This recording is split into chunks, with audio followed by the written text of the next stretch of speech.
Kanchipuram వకుడా silks నాణ్యత మా ప్రాధాన్యత. మదీనాగూడ, మియాపూర్, హైదరాబాద్ లో త్వరలో శుభారంభం. కన్నప్ప ప్రాజెక్టులోకి రావడం ఎలా జరిగింది, మిమ్మల్ని ఎవరు అప్రోచ్ అయ్యారు, ఈ ప్రాసెస్ ఎలా జరిగింది? విష్ణు గారు తన కారులో యూనివర్సిటీ నుంచి మోహన్ బాబు గారింటికి తీసుకెళ్ళారు. ప్రసాద్ గారు, మీ గురించి నేను చాలా విన్నాను, సో మీరు కన్నప్ప రాయండి అని అడిగారు. ఏ శివుడి పాట అయితే మిమ్మల్ని బతికిచ్చిందో అదే శివుడి సినిమాకి ఈరోజు మీరు పనిచేసి ప్రేక్షకుల ముందుకు రాబోతున్నారు. ఈ మొత్తం సర్కిల్ ఎలా అనిపిస్తుంది? రామ్ చరణ్ గారు, ఎన్టీఆర్ గారు, అల్లు అర్జున్ గారు, ఇటువంటి సినిమాలు నాకు సోలో డైరెక్టర్గా పనిచేస్తాను, లైఫ్ టర్నింగ్ తిరగబోతున్నాను అనుకున్న దశలో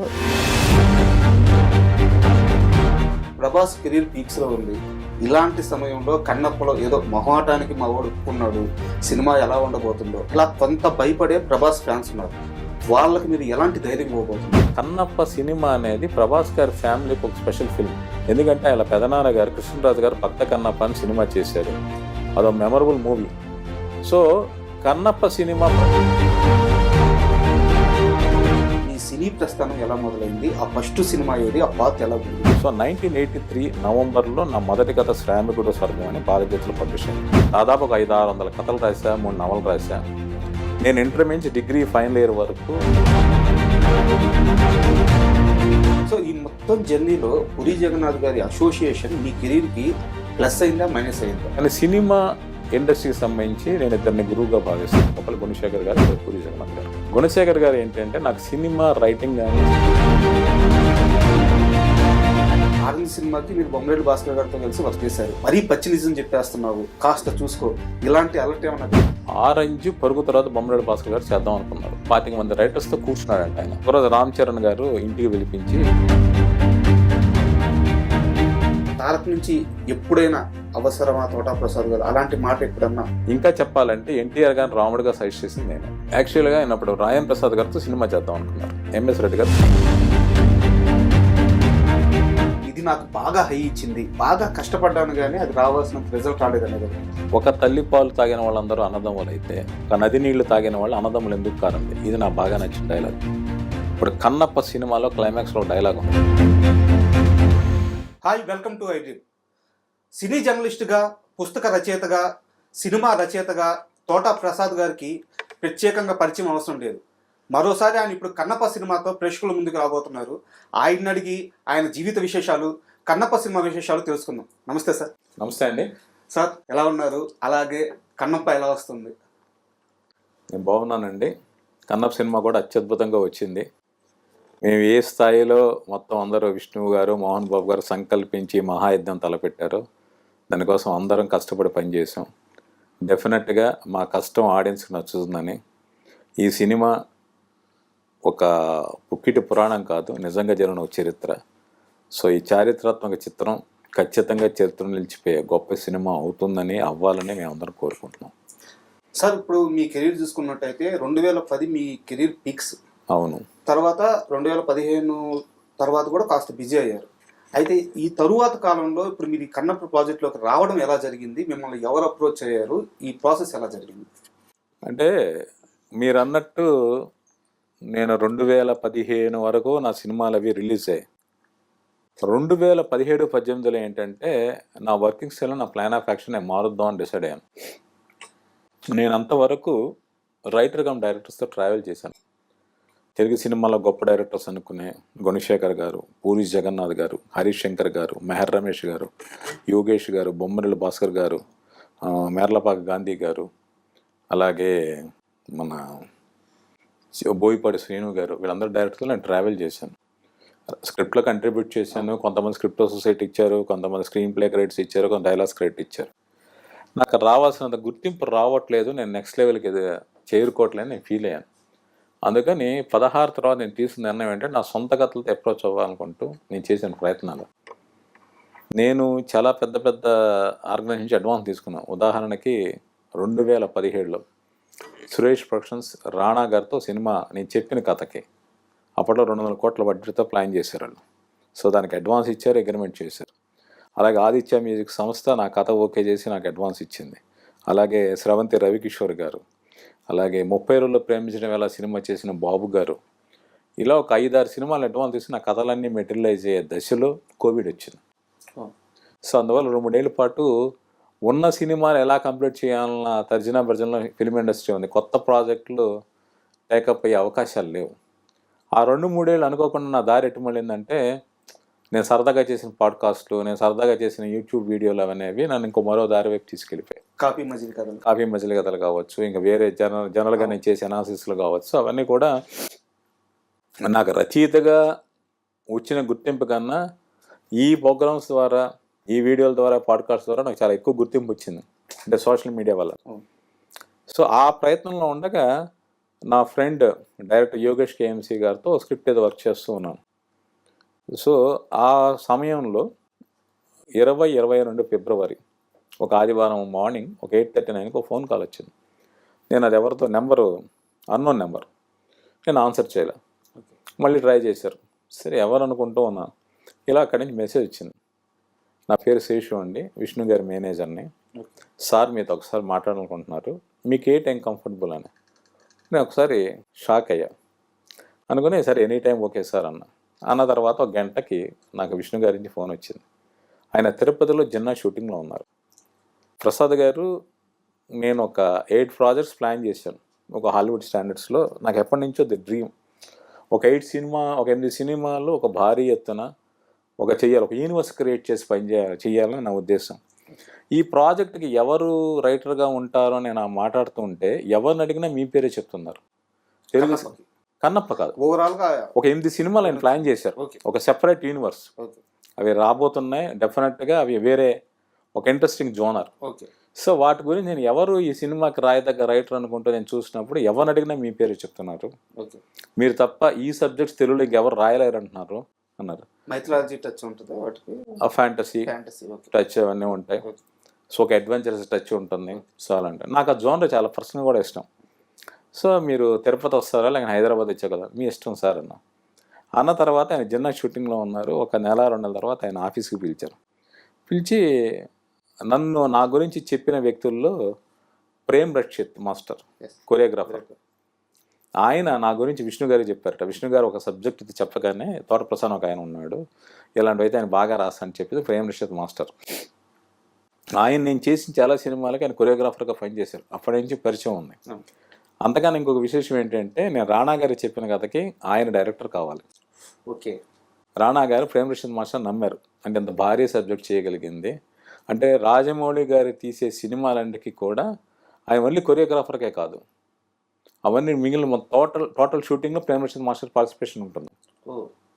సో ఆ పరంగా ప్రేమ్ రక్షిత్ మాస్టర్ మీద రాణా గారికి చాలా నమ్మకం. అందుకని ఆయన డైరెక్షన్ ఛాన్స్ ఇద్దాం అనుకున్నారు. ఆ ప్రయత్నాలు అవి కూడా జరిగాయి. డిస్కషన్స్ నేను ప్రేమ్ రక్షిత్ మాస్టర్ దగ్గర కూర్చొని మాట్లాడుకోవడం జరిగాయి. ఆ డిస్కషన్స్ వల్ల ఆయన నాకు మీద కలిగిన ఒక ఇంప్రెషన్ విష్ణు గారికి చెప్పారు. విష్ణు గారిని కలిసిన తర్వాత ప్రసాద్ గారు మీకు స్క్రిప్ట్ ఇస్తాను, నాకు ఇలాగ 8 స్క్రిప్టులు చేయాలి, సో దాన్ని బట్టి మనం చేద్దాం అన్నారు. సరే అది కలిసి ఆయన్ని కబురు చేస్తా అన్నారు. తర్వాత ఆయన షూటింగ్లో ఉన్నారు, జిన్నా షూటింగ్లో. కలవాల నేను ఒక 2 సార్లు మెసేజ్ పెట్టి వాళ్ళ మేనేజర్కి, సరే ఓకే మనం ఫార్మల్గా కలిసి ఇంకా దాని మీద ఫర్దర్గా ఏం జరగలేదేమో, ఇంట్రెస్ట్ లేదేమో అనుకున్నాం. జిన్నా రిలీజ్ అయిన తర్వాత ఒక 2 వారాలకు 3 వారాలకు మళ్ళీ ఫోన్ వచ్చింది, మీరు ఒకసారి ఆఫీస్కి రండి అని పిలిచారు విష్ణు గారు. పిలిచి నేను మాట్లాడుతుంటే ఒకసారి రకరకాల టాపిక్స్ మీద ఆయన కొంచెం ఆశ్చర్యపోయి, మీకు ఎంత నాలెడ్జ్ ఎలా వచ్చింది ఏంటి అంటే, తెలుగు సినిమా ఇండస్ట్రీలో ఒకరిద్దరు చాలా టాప్ రైటర్స్, వాళ్ళ స్థాయిలో మీరు ఆ సబ్జెక్టులో ఏమి మాట్లాడుతున్నారు సార్, సో మనం కంటెస్ట్ చేయాలి, మీరు 3 ఏళ్ళ పాటు నాతో ట్రావెల్ చేయాలి, మీరేందో సినిమా కమిటీ అయితే నాకు ఒక మాట చెప్పి చేయండి అన్నారు. నేను ఆల్రెడీ కమిటీ అయిన కొన్ని ప్రాజెక్ట్స్ గురించి చెప్పి సరే ఓకే సార్ అన్న. సరే రెమ్యునరేషన్ మాట్లాడారు, ఇమ్మీడియట్గా అగ్రిమెంట్ చేయించారు, అడ్వాన్స్ ఇచ్చారు. ఆయన పద్ధతి ఏంటి అంటే, చాలామంది సినిమా రిలీజ్ అయిన తర్వాత కూడా పేమెంట్ బ్యాలెన్స్లు ఇచ్చేవాళ్ళు కొంతమంది ఉన్నారు. విష్ణు గారి ఏంటి అంటే, షూటింగ్ ఫస్ట్ షెడ్యూల్ కంప్లీట్ అయ్యేలాగా ఫైనల్ పేమెంట్ ఇచ్చేయాలి. ఆయన ఏ డేట్ చెప్పారో ఆ డేట్ ప్రకారం పేమెంట్స్ ఇస్తారు. ఆయన ఒక రోజు అటు కాదు ఇటు కాదు, అలాగే షెడ్యూల్ స్టార్ట్ అయ్యే ముందు మన ఫైనల్ సెటిల్మెంట్ జరిగిపోతూ ఉంటుంది. సో అయిన తర్వాత ఒక స్క్రిప్ట్ చేశాను నేను.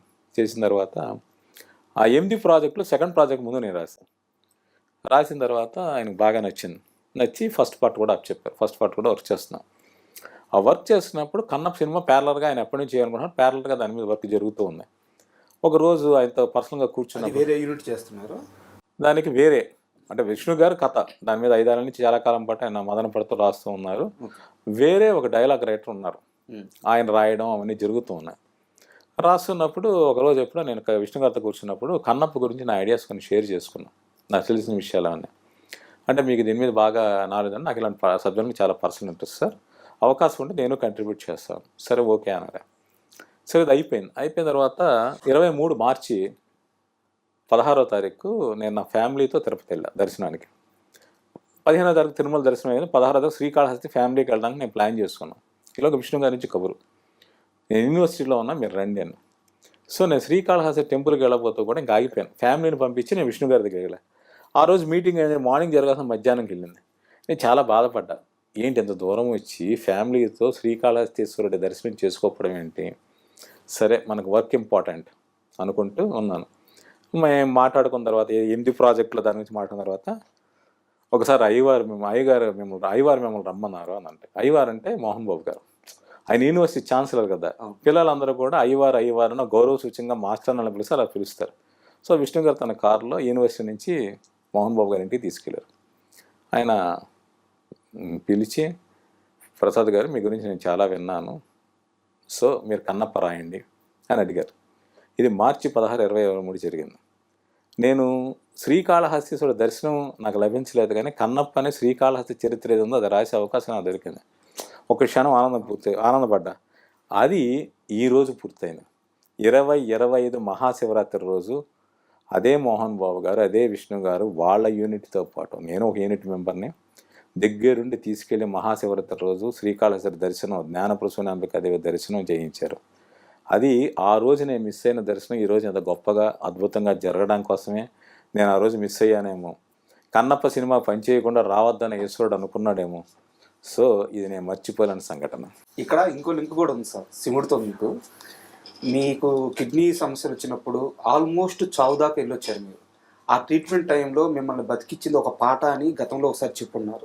అది మనకి కలేజా సినిమాలో సదాశివ సన్యాసి. అవును, ఏ శివుడి పాట అయితే మిమ్మల్ని బతికిచ్చిందో అదే శివుడి సినిమాకి ఈరోజు మీరు పనిచేసి ప్రేక్షకుల ముందుకు రాబోతున్నారు.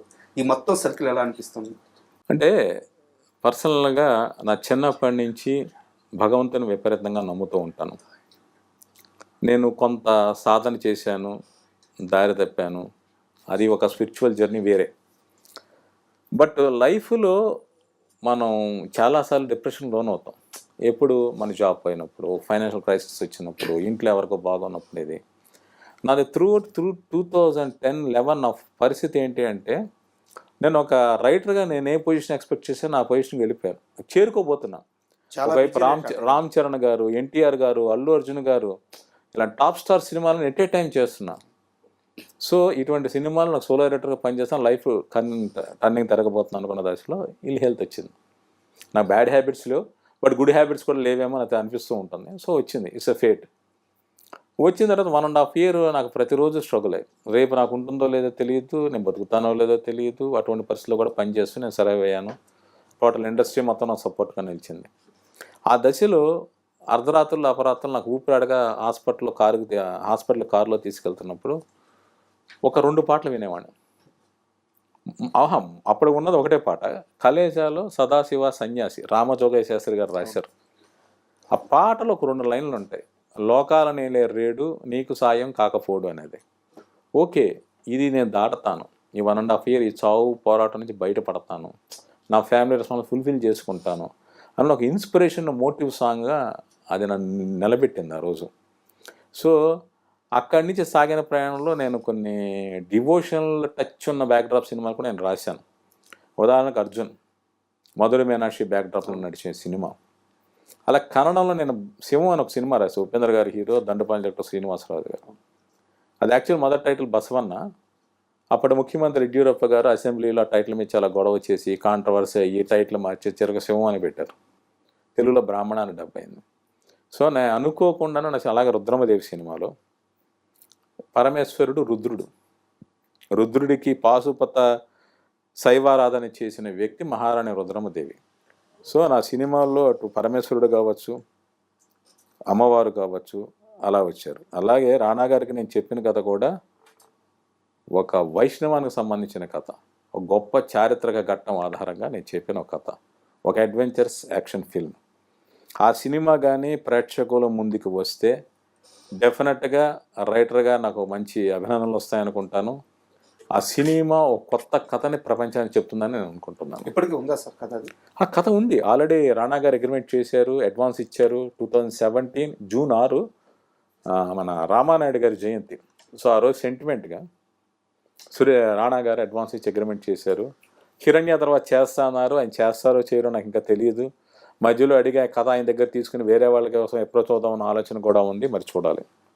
సార్ ఇప్పుడు కన్నప్పతో మీరు ఫస్ట్ నుంచి ట్రావెల్ అయ్యారు, ఐ మీన్ స్క్రిప్ట్ నుంచి ట్రావెల్ అయ్యారు అంటే దాంట్లోకి ఎలాంటి యాక్టర్స్ వస్తున్నారు, ఎవరు ఇన్వాల్వ్ అవుతున్నారు, ఎవరితో ఏ సీన్ చేయబోతున్నాం, ఇదంతా మీకు మొత్తం తెలుసు. అయితే రుద్రుడిగా ప్రభాస్ గారిని సెలెక్ట్ చేయాలన్న ఆలోచన ఫస్ట్ ఎవరిది, ఆయన్ని ఎవరు అడిగారు, ఆయన రెమ్యునరేషన్ కూడా లేకుండా ఈ సినిమాకి ఒప్పుకున్నారంట, ఈ మొత్తం సీక్వెన్స్ గురించి ఒకసారి చెప్తారు. అంటే విష్ణు గారు కొంతమంది హాలీవుడ్ రైటర్స్తో కూడా స్క్రిప్ట్ రాయించారు కన్నప్ప సినిమాకి. తర్వాత ఆయన రాశారు, కథ అయింది. అయిన తర్వాత మొత్తం ట్రీట్మెంట్లో ఒక క్యారెక్టర్ ఉంటుంది సెకండ్ హాఫ్లో వచ్చి ఒక క్లైమాక్స్కి లీడ్ చేసే ఒక క్యారెక్టర్, కథని ఒక డ్రైవ్ చేసే క్యారెక్టర్, ఒక ఇంపార్టెంట్ క్యారెక్టర్. ఆ సీన్ నేరేట్ చేసినప్పుడు విష్ణు గారు ఈ క్యారెక్టర్ ప్రభాస్ చేస్తే బాగుంటుంది కానీ చేస్తాడో చేయడం అన్న ఉద్దేశంతో ఉన్నారు. శివుడి క్యారెక్టరే అన్న ఉద్దేశం, శివుడి క్యారెక్టర్కి అప్రోచ్ అవుదామన్న ఆలోచనలో ఆయన ఉన్నారు. బయట ప్రపంచం అందరూ కూడా ప్రభాస్ గారు పరమేశ్వరుడిగా చేస్తే బాగుంటుందని అనుకున్నారు, అలాగే రాశారు, అలాగే ఊహించుకున్నారు, ఎదురు చూస్తున్నారు. ఒకసారి ప్రభాస్ గారిని కలిసి విష్ణు గారు నేరేట్ చేసినప్పుడు టోటల్ స్క్రిప్ట్ నేరేట్ విన్నారు ఆయన. ఓకే, విన్న తర్వాత ఆయన అన్నది ఏంటంటే నేను శివుడి క్యారెక్టర్ కాదు, ఆ క్యారెక్టర్ చేస్తాను, రుద్ర క్యారెక్టర్ చేస్తాను. సో పూర్తిగా ఆయన చాయిస్ అది, ఆయన చాయిస్. ఓకే, అన్న తర్వాత అంటే ఈయన విష్ణు గారు మనసులో ఏది కోరుకున్నారో అదే ప్రభాస్ గారు కూడా అంగీకరించారు. ఓకే, సో అలాగా ఆయన విష్ణు గారి ఆనందానికి అంతు లేదు, ఎందుకంటే ఆ క్యారెక్టర్ ప్రభాస్ గారు చేస్తే చాలా బాగుంటుంది ఆయన ఉద్దేశం. అలాగని శివుడి పాత్ర తక్కువ కాదు, శివుడి పాత్ర బిగినింగ్ నుంచి ఎండ్ వరకు శివుడి పాత్ర ఉంటుంది, బట్ ఈ రుద్ర పాత్ర ఇంపాక్ట్ వేరే. సార్ అలాగే ఇప్పుడు మనకి తెలుగు ఇండస్ట్రీలో చూసుకున్నట్టయితే శివుడి క్యారెక్టర్ వేయాలని చిరంజీవి గారికి చాలా ఇష్టం. మంచు ఫ్యామిలీకి మెగా ఫ్యామిలీకి ఎన్ని చిన్న చిన్న గిల్లికజ్జాలు ఉన్నా వాళ్ళిద్దరూ ఒకటే, ఫైనల్గా వాళ్ళ రిలేషన్ చాలా అద్భుతంగా ఉంటుంది. చిరంజీవి గారిని అప్రోచ్ అవ్వాలన్న ఆలోచన ఏమన్నా జరిగిందా? నాకు తెలిసి అది జరగలేదు. ఓకే, మీరు అన్నట్టు చిరంజీవి గారు పార్వతీ పరమేశ్వరుని ఎప్పుడో ఒక 80s వచ్చిన సినిమాలో ఫస్ట్ టైం శివుడికి యాక్ట్ చేశారు. తర్వాత ఆపద్ బాంధవుల్లో ఒక సాంగ్లో చేశారు, శ్రీమంజనాల్లో ఫుల్ లెంగ్త్ శివుడి క్యారెక్టర్ చేశారు. ఎందుకంటే ఆయన పూర్తి పేరే శివశంకర్ వరప్రసాద్ కాబట్టి ఆయనకు పరమేశ్వరుడి పాత్ర మీద చాలా మక్కువ ఉండి ఉండొచ్చు. వీళ్ళు మొదటి నుంచి శివుడి పాత్ర ఒక తెలుగు అంటే చిరంజీవి గారు వాళ్ళు ఏం అనుకోలేదు, వేరే స్టార్ ఎవరైనా చేస్తే బాగుంటుంది మొదటి నుంచి అనుకున్నారు. చివరికి ఆ పాత్ర అక్షయ్ కుమార్ గారు చేశారు. సూపర్. సార్ ఇప్పుడు ఒక సీరియస్ క్వశ్చన్, కన్నప్ప సినిమా విపరీతమైన బజ్ క్రియేట్ చేసింది. అవును, రిలీజ్కి ముందే హైప్ వచ్చింది. అయితే ఇక్కడ ఇంకో వర్గం ఉంది సార్, వాళ్ళు ప్రభాస్ హార్డ్ కోర్ ఫ్యాన్స్, డైహెడ్ ఫ్యాన్స్ అంటారు కదా ప్రభాస్ గారు, అలాంటి ఫ్యాన్స్ అనమాట. అంటే ప్రభాస్ కెరీర్ పీక్స్లో ఉంది, ఇలాంటి సమయంలో కన్నప్పలో ఏదో మొహాటానికి మా వాడు ఒప్పుకున్నాడు, సినిమా ఎలా ఉండబోతుందో, ఈ టైంలో అవసరమా, ఇలా కొంత భయపడే ప్రభాస్ ఫ్యాన్స్ ఉన్నారు. వాళ్ళకి మీరు ఎలాంటి ధైర్యం ఇవ్వబోతున్నారు? ఇది ధైర్యం కాదండి, అంటే ఒక నటుడికి రకరకాల భిన్నమైన పాత్రలు చేయాలని కోరుకుంటుంది. ప్రభాస్ గారు ఈరోజు పాన్ ఇండియా స్టార్ దాటే ప్రపంచవ్యాప్తంగా తెలిసిన స్టార్ అయ్యారు. ఎందుకంటే అటు హాలీవుడ్ కావచ్చు, మిడిల్ ఈస్ట్ కంట్రీస్ కావచ్చు, జపాన్ కావచ్చు, వీటన్నిటిలో ఆయనకు విపరీతంగా ఫ్యాన్స్ ఉన్నారు. అయితే ఏంటి అంటే కన్నప్ప సినిమా అనేది ప్రభాస్ గారి ఫ్యామిలీకి ఒక స్పెషల్ ఫిల్మ్. ఎందుకంటే ఆయన పెదనాన్న గారు కృష్ణరాజు గారు భక్త కన్నప్ప అని సినిమా చేశారు, అదో memorable movie. So Kannappa cinema Prabhas గారితో చేయాలని కృష్ణరాజు గారి కోరిక, అది నెరవేరలా. సో ప్రభాస్ గారు ఆయనకున్న బిజీ షెడ్యూల్స్ కావచ్చు, ఆయనకున్న ప్లానింగ్ కావచ్చు, వస్తున్న ఆఫర్స్ కావచ్చు, కన్నప్ప క్యారెక్టర్ ఆయన చేసే అవకాశం లేదు.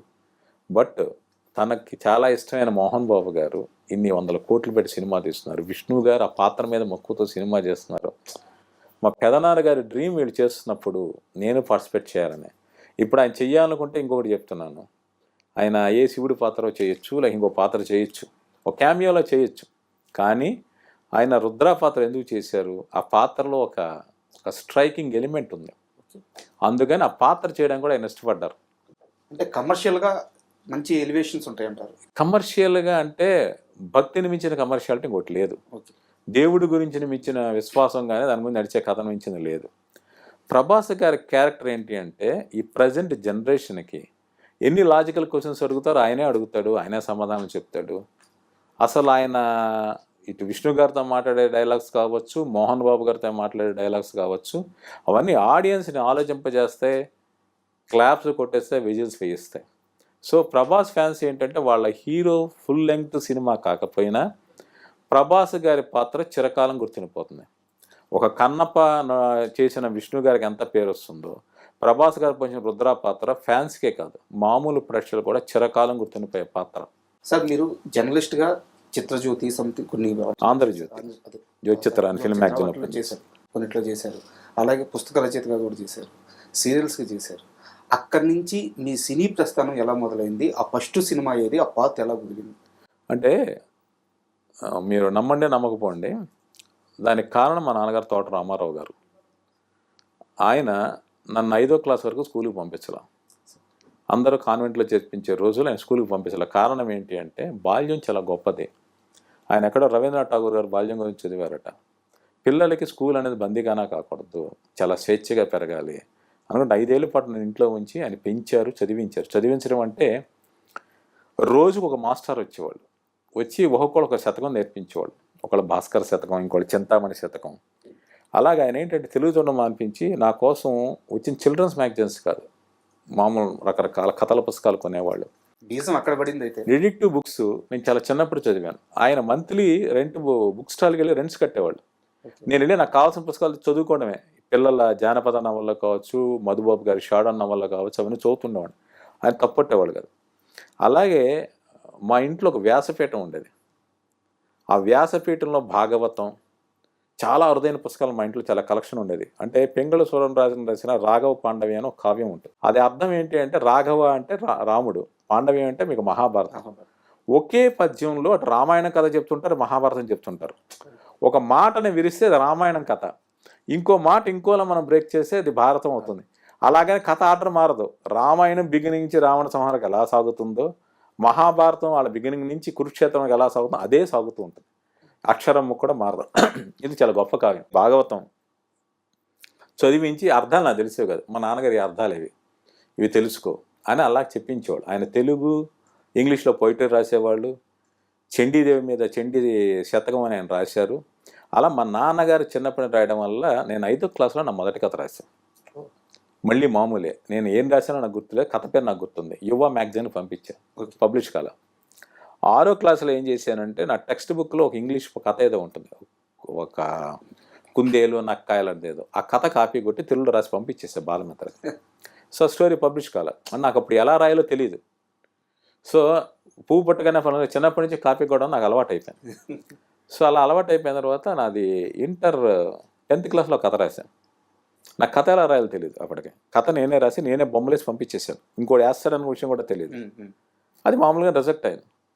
ఇంటర్ సెకండ్ ఇయర్ వచ్చే కొంచెం జ్ఞానం పెరిగింది. అదే కథ 10th క్లాస్లో ఏదైతే కథ రిజెక్ట్ అయిందో అదే కథ మళ్ళీ రాశాను.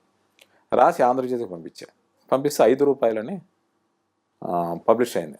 సో 1983 నవంబర్లో నా మొదటి కథ శ్రామికుడు స్వర్గం అని బాలజ్యోతిలో పబ్లిష్ అయింది.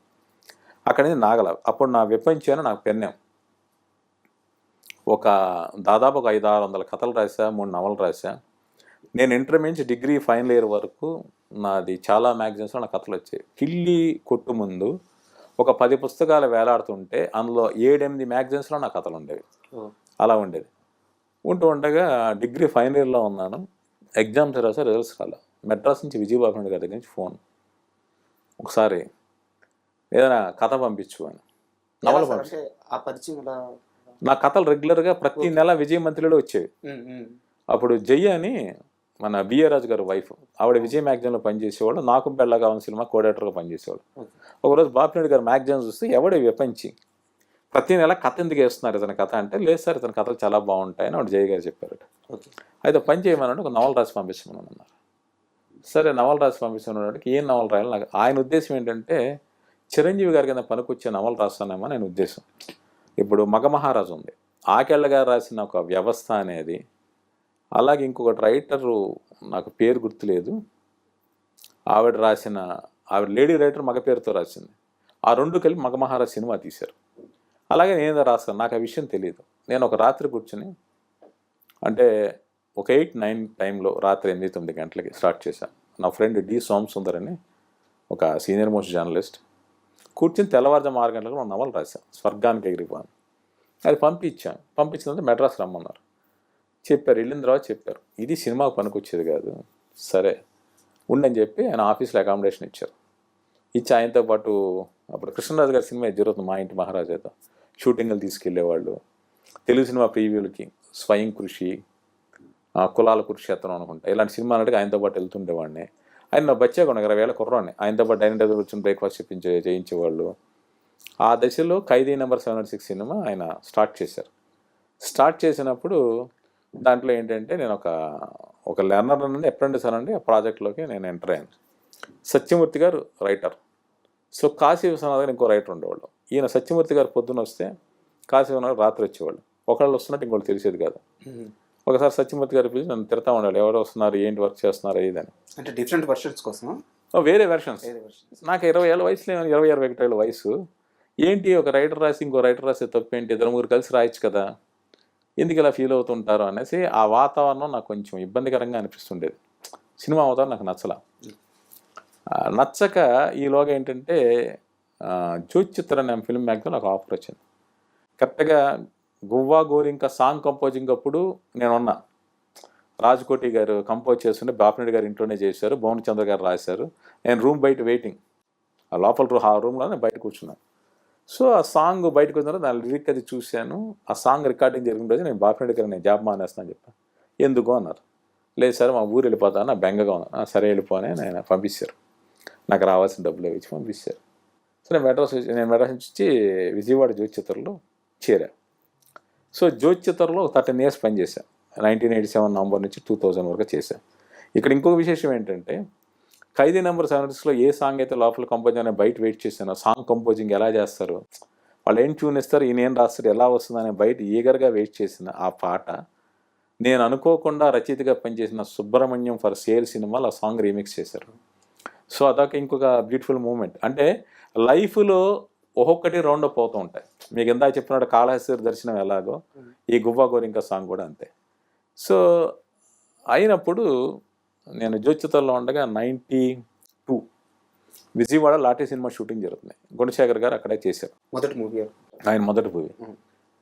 నేను ప్రెస్ మీట్లు ఏం అడిగామంటే ప్రొడ్యూసర్ని ఇతను ఎందుకు పెట్టుకున్నారు డైరెక్టర్ని, ఆల్రెడీ హీరో రాజశేఖర్ గారు సినిమా పెట్టి మధ్యలో తీసేశారు కదా, అతను పెట్టి ఎందుకు తీస్తున్నారు అని. గుణశేఖర్ గారు మొదట షాక్ అయ్యారు, ఏంటి ఎలా అడుగుతున్నాడు క్వశ్చన్స్ అని. దాని మీద ఆయన నాకు ఇంట్రెస్ట్ క్రియేట్ అయింది. 93 ఫిబ్రవరిలో నాకు విజయవాడ నుంచి హైదరాబాద్ ట్రాన్స్ఫర్ అయింది. తెలుగు సినిమా ఇండస్ట్రీ అంతా హైదరాబాద్ వచ్చేసింది. మన అమీర్పేట సెంటర్లో సుధా హోటల్ అని ఒకటి ఉండేది. ఆ రోజు నేను అక్కడ దగ్గరలో అక్కడ అమ్మవారి టెంపుల్ ఉంటుంది సత్యం థియేటర్ రోడ్లో, అక్కడే నాకు రూమ్లో ఉండేవాడిని. సో అక్కడి నుంచి హోటల్కి టిఫిన్ చేసి గుణశేఖర్ గారు, ఒక కెమెరామ్యాన్ అరవింద్ ఆళ్ళ, మధు నాయుడు అని కూడా అంటారు ఆయన్ని, వాళ్ళిద్దరు టిఫిన్కి వచ్చారు, నేనే వచ్చాను. ఇద్దరు కలిసి మాట్లాడిన తర్వాత మీరు ఈవినింగ్ వస్తారని ఇంటికి అన్నారు. సో వెళ్ళా గుణశేఖర్ గారి ఇంటికి. మాటల మధ్యలో నేను రైటర్ అండి విపంచిన పేరుతో రాసేవాడిని అంటే ఆయన ఒకసారి షాక్ అయ్యాడు. నేను కథలు రాయాలని ట్రై చేసేవాడినండి, మీలా కథలు రాయాలని చూసేవాడిని, కథల పోటీ నేను కథలు పంపించేవాడిని, మీ కథలు సెలెక్ట్ అయ్యేవి, ప్రైజులు ఇచ్చేవి, నా కథలు సెలెక్ట్ కాలేదు. మీ కింద చెప్పిన స్వర్గానికి ఎగిరిపోయిన నవల ఆయన పర్సనల్ లైబ్రరీలో ఉంది, ఆ నవల చూపించి చూసారా మీ నవల ఎలా దాచుకున్నాను అనేసి మీరు ఆ రైటర్లో ఇండస్ట్రీలోకి రావాలని. నాకు అసలు బాపిరెడ్డి గారి దగ్గర నుంచి వచ్చిన తర్వాత నాకు సినిమా ఇండస్ట్రీలోకి వచ్చే ఆలోచన లేదు. హ్యాపీగా జ్యోతిచిత్రలో జాబ్ చేసుకుంటూ అప్పుడప్పుడు కథలు రాసుకుంటూ అలా గడపడమే నా ఉద్దేశం. ఆయన అన్న తర్వాత ఒక 2 ఏళ్ళకి ఎప్పుడో సొగసుప్రధానం సినిమా స్టార్ట్ చేశారు ఆయన. దాంట్లో నేను ఊరికే అజయ్ శాంతి గారు అని డైలాగ్ రైటర్, గుణశేఖర్ గారిదే కదా, అప్పుడప్పుడు ఆ స్క్రిప్ట్ నాకు వినిపిస్తున్నప్పుడు నాకు అనిపించినవన్నీ నేను ఆయనతో షేర్ చేసుకునేవాడిని. అలాగే ఆయనతో పాటు ట్రావెల్ అయ్యాను. రామాయణం సినిమాకి నేను చాలా పుస్తకాలు చదివి తీసుకొచ్చి ఇచ్చి అలా చూడాలన్నది. మనోహరం సినిమాకి నన్ను డైలాగ్ రైటర్గా ఇంట్రడ్యూస్ చేస్తున్నారు, బట్ జరగల. అలా అయిపోయిన తర్వాత ఒక్కడి తర్వాత ఆయన జాబ్ మానేసి వచ్చామన్నారు. ఆ వచ్చిన తర్వాత అర్జున్ చేశాను హోస్ట్గా. ఆ తర్వాత అర్జున్ తర్వాత నాకు కొంచెం గ్యాప్ వచ్చాడు, పూరి జగన్నాథ్ గారు పిలిచారు. ఆయనతో పాటు 3 ఏళ్ళు పట్టి ట్రావెల్ అయ్యి అలా 143 సూపర్, పోకిరి, దేశముదురు ఇవన్నీ నేను చేసుకుంటూ వచ్చాను. 143 నుంచి పూరి గారితో మీరు 143కి పనిచేశారు, పోకిరికి పనిచేశారు, సూపర్కి పనిచేశారు, దేశముదురు టైంకి ఆ సినిమా బయటకు వచ్చాను. బట్ చిరుత కథ అంతకుముందే చేశాను. అంతకుముందు మీరు సాగర్ అని సంథింగ్ ఏదో ఆ సినిమా. అవును, సాగర్ అనే దాంతో సాయిరామ్ శంకర్ గారి కోసం మెహర్ రమేష్ గారు నేను వర్క్ చేశాను. దానికి పనిచేసిన ఆ కథే చిరుత అయింది. చిరుత. సో ఈ మొత్తం జర్నీలో పూరి జగన్నాథ్ గారి అసోసియేషన్ మీ కెరీర్కి ప్లస్ అయిందా మైనస్ అయిందా అంటే ఈ క్వశ్చన్ అడగడానికి కారణం ఉంది సార్. పూరి జగన్నాథ్ గారికి ఇంటర్నేషనల్ మూవీ మీద మంచి గ్రిప్ ఉంది, అదే గ్రిప్ అంతకంటే ఎక్కువ గ్రిప్ మీకుంది. అది ఏమన్నా క్లాష్ అయిందా లేకుంటే ఆ జర్నీ సజావుగా సాగిందా? ఆ టైం పీరియడ్ ఎలా చూస్తారు మీరు? అంటే ఒకటి ఏంటంటే, నేను పనిచేసే ప్రతి డైరెక్టర్ నేను గురువు కింద భావిస్తాను. వాళ్ళ దగ్గర నుంచి నేను చాలా విషయాలు నేర్చుకుంటాను. కానీ సినిమా ఇండస్ట్రీకి సంబంధించి నేను ఇద్దరిని గురువుగా భావిస్తాను. ఒకళ్ళు గుణశేఖర్ గారు, ఇంకొకరు పూరి జగన్నాథ్ గారు. గుణశేఖర్ గారు ఏంటంటే నాకు సినిమా రైటింగ్ కానీ సినిమా నాకు అసలు ఏబిసిడీలు కూడా తెలియవు. ఆయన దాదాపు ఒక 15-20 ఏళ్ళ స్నేహం. అది స్నేహం నుండే పరిచయం అనండి. ఆయనతో పాటు ట్రావెల్ అవుతూ సినిమాలు చూస్తూ సినిమాలు డిస్కస్ చేస్తూ ఇలాంటివన్నీ ఆయనతో పాటు ట్రావెల్ అయ్యి వచ్చాను గుణశేఖర్ గారి దగ్గర. పూరి జగన్నాథ్ గారు నేను నేర్చుకునే విషయం ఏంటంటే కథని చాలా క్విక్గా వర్క్ చేయడం, చాలా త్వరగా రాయగలగడం. అంటే మీకు చెప్పినట్టు 143 సినిమా ఒక గంటలో రాశాం. పోకిరి సినిమా మొత్తం స్క్రిప్ట్కి తీసుకుంది 10 రోజులు. ఇంకొకటి ఏంటంటే ఆయన హోమ్ థియేటర్లో కొన్ని వేల డివిడీలు కలెక్ట్ చేసింది నేనే. వాటిని జోనర్ వైజ్ ఆర్గనైజ్ చేసి ఒక వీడియో లైబ్రరీలో చేశాను. సో ఆయన షూటింగ్ రమ్మనేవాడు, ఏది పోకిరి రెగ్యులర్ షూటింగ్ రమ్మని నేను షూటింగ్ వెళ్ళేవాడు కదా. నేను హోమ్ థియేటర్లో కూర్చుని పొద్దున్నే సాయంత్రం సినిమాలు చూస్తున్నాయి, అలా రోజుకి 5-6 సినిమాలు చూసేవాడిని. సో అక్కడ చూసిన సినిమాలన్నీ కూడా నాకు చాలా ఉపయోగపడ్డాయి ఎన్హాన్స్ చేయడానికి. ఆంధ్ర వాళ్ళ తర్వాత పూరి జగన్నాథ్ గారు శ్రీకృష్ణుడు ఫ్రమ్ సురభి కంపెనీ అని చిరంజీవి గారితో సినిమా చేయాలి. ఆ సినిమా స్క్రిప్ట్ అంతా చేసాం. ఆయన సూర్యదేవర రామ్మోహన్ రావు గారిని ఒక నవల రచయిత, శక్తి అని శోభన్ గారి సినిమాలో పాటలు రాసిన ఒక వ్యక్తి, మేము ముగ్గురం కలిసి జగన్ గారి ఐడియా డెవలప్ చేసాం. స్క్రిప్ట్ అయిపోతూ ఉంది, ఆంధ్ర వాళ్ళ డిజాస్టర్. సో ఆ కారణం ఏమో తెలియదు కానీ ఆ ప్రాజెక్ట్ మెటీరియల్ ఇచ్చుకోవాలి. అదే సమయంలో ఆయన మీద ఐటీ రైట్స్ జరిగాయి. సో నాకు శ్రీకృష్ణుడు ఫ్రమ్ సురభి కంపెనీకి ఒక రెమ్యునరేషన్ ఇస్తాను ఆయన. సో దాని మీద ఇన్స్టాల్మెంట్స్ 2 పేమెంట్స్ వచ్చాయి. 3వ పేమెంట్ రావాలి, ప్రాజెక్ట్ ఆగిపోయింది, ఆయన మీద ఐటీ రైట్స్ అయ్యాయి. నేనేం ఎక్స్పెక్ట్ చేయట్లా డబ్బులు వస్తాయి, సినిమా ఆగిపోయింది బ్యాలెన్స్ డబ్బు అమౌంట్స్ వస్తున్నాయి నేను అనుకోవట్లా. ఆ టైంలో ఆయన ఒకరోజు పిలిచారు ఆఫీస్కి, ఇంకా ఐటీ అన్నీ జరుగుతున్నాయి, క్లియరెన్స్ రావాలి. ఆయన అక్కడ ఫ్రెండ్ దగ్గర నుంచి అప్పు తీసుకుని ఒక అమౌంట్ నాకు తీసుకొచ్చి టేబుల్ మీద క్యాష్ ఇచ్చారు. ప్రసాద్ గారు మీకు బ్యాలెన్స్ పేమెంట్ ఉంది కదా అంటే నేను వెంటనే ఆయనకి వెనక్కి తోస్తాను, వద్దు సార్ ఎందుకంటే సినిమా జరగట్లా, సినిమా ఆగిపోయింది, మీ మీద ఐటీ రేట్స్ ఉన్నాయి, పర్లేదు తర్వాత ప్రాజెక్ట్ ఎప్పుడంటే అప్పుడు తీసుకుంటా. ఆయన ఒక క్షణం ఎమోషనల్గా అయ్యి, ప్రసాద్ గారు పూరి జగన్నాథ్ ఇండస్ట్రీలో ఉన్నంతకాలం వైష్ణవ్ అకాడమీ సినిమాలు తీసుకుని మీరు నాతో పాటే ఉంటారు అన్నాడు.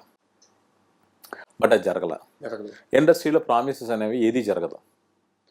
బట్ అది అంటే ఉదాహరణకి 143 సినిమాకి నాకు అంతకుముందు మంత్లీ శాలరీ ఇచ్చారు. 143 సినిమాకి ఒక సెపరేట్ పేమెంట్ ఇచ్చారు, సినిమా సెపరేట్ పేమెంట్. సూపర్ సినిమాకి ఏమైందంటే Annapurna studios production house. So వాళ్ళు ఏదో పేమెంట్ ఇస్తామని వాళ్ళ ఎగ్జిక్యూటివ్ కుమార్ అని ఒక ఆయన ఉండేవాడు, మాట్లాడాడు, బట్ అది జరగల. పోకిరి సినిమాకి ఏమైందంటే ప్రసాద్ గారు కొంచెం ఫైనాన్షియల్గా నా పరిస్థితి బాగోలేదు, సినిమా రిలీజ్ అయ్యాక మన అందరం డబ్బులు తిందాం, మీరు నెల తీసుకోండి అనేది అన్నారు. సార్ నెల ఖర్చులు తీసుకున్నాను. పోకిరి బ్లాక్ బస్టర్ అయిన తర్వాత దేశముదర్ వర్క్లో ఉన్నాను నేను. ఓకే ఈ సినిమా సెపరేట్ పేమెంట్ వస్తున్న దశలో ఆయనకి కొంచెం మిస్అండర్స్టాండింగ్స్ వచ్చాయి. అంటే అంత మంచి బాండింగ్ ఉన్నప్పుడు పోకిరి సినిమాకి టైటిల్ కార్డ్ వేయలేదని చెప్పేసి మీరు డిస్టర్బ్ అయ్యారు. అవును. అదే సమయంలో మీకు రావాల్సిన పేమెంట్ కూడా పూరి జగన్నాథ్ గారి దగ్గర నుంచే కరెక్ట్ టైంకి రాక ఫ్యామిలీ పరంగా కూడా కాస్త స్ట్రగుల్. అవును. మీ కమిట్మెంట్స్ ఫుల్ఫిల్ చేసుకోలేక. అంటే అంత మంచి రిలేషను అంటే ఎప్పుడు కూడా ఇండస్ట్రీలో ఎట్లా ఉంటుంది అంటే రైటరు డైరెక్టర్ రిలేషన్షిప్ని హస్బెండ్ అండ్ వైఫ్ రిలేషన్షిప్ అంటారు. మీరు విడిపోవడం అనేది అంత కరెక్ట్గా అంత ప్రాపర్గా మంచి వాతావరణంలో జరగలేదు అని ఒక టాక్ ఉంది, కరెక్టేనా? అంటే ఒక మాట చెప్తున్నాను, ఒక రైటర్గా టెక్నీషియన్ అనుకుంటాం కానీ వాస్తవానికి ఒక ప్రొడ్యూసర్ దగ్గర మేమందరం వర్కర్స్. మేము మామూలు ఒళ్ళు వంచి పనిచేస్తే ఒక రకంగా చూస్తారు, మనం మైండ్తో పనిచేస్తాం కాబట్టి కొంచెం రెస్పెక్ట్ ఇస్తారు తప్పితే ఓవరాల్గా పని వాళ్ళం అంతే. మీరు కూలీ అనండి, మేస్త్రి అనండి, ఇంకోటి అనండి, వర్కర్స్. సో వర్కర్ పట్ల బాస్ అనేవాడి బిహేవియర్ ఎప్పటి నుంచి అలా మారిపోతూ ఉంటుంది. అంటే ఇక్కడ నేను అన్నట్టు ఏంటంటే డబ్బు అనేది ఇష్యూ కదా. అంటే ఒకటి ఏంటంటే పోకిరి సూపర్ నాకు 143 కథా సహకారం వేశారు, సూపర్ సినిమా టైటిల్స్ లేవు. అడిగితే కో డైరెక్టర్ సత్యప్రసాద్ అని ఆయన ఏమన్నాడంటే ఏదో ప్రొడక్షన్ హౌస్కి జగన్ గారికి మంచి డిస్టెన్స్ ఉన్నాయి, అందువల్ల మిస్ అయిపోయాను. సరే ఓకేలే అనుకున్నాను. మెహర్ రమేష్ గారిది ఏదో వేసిన పోకిరి సినిమాకి మెహరం స్క్రిప్ట్ అసోసియేట్ వేశారు. నేను చాలా కంట్రిబ్యూషన్ ఉంది. నేను ఈరోజు సినిమా ప్లే చేస్తే ఏ సీన్ నేను కంట్రిబ్యూట్ చేశాను, ఏమి చెప్పాను, ఏ రెఫరెన్స్ ఇచ్చాను నేను గంటాపదంగా చెప్తాను. అంటే నేను పోకిరి సినిమాకి పనిచేశాను చెప్తా కానీ జగన్ గారి బిజినెస్ మ్యాన్ పనిచేశాను, టెంపర్గా పనిచేశాను నేను మాట్లాడను. ఎందుకంటే నేను చేయని వాటి గురించి నేను మాట్లాడను. సో పోకిరి సినిమాకి నేను ఫ్యామిలీతో మార్నింగ్ షోకి వెళ్ళాను. సో స్క్రీన్ మీద చూస్తే నా పేరు లేదు. ఒకసారి ఏంటిది మన పేరు లేదని అడిగితే ఒక కో డైరెక్టర్ నేను చెప్పాను, బట్ వాళ్ళు ఏదో అనిపించుకోలేదని ఒక ఆయన అన్నాడు. సో దాని మీద నేను ఇంకా క్వశ్చన్ రైట్ చేయలే, అయిపోయింది. దేశ ముందు స్క్రిప్ట్ వర్క్లో ఉన్నాను. తర్వాత నాకైతే పేమెంట్ రావాలి, మా అమ్మాయిని ఇంజనీరింగ్ కాలేజ్లో జాయిన్ చేయాలి, వెయిటింగ్.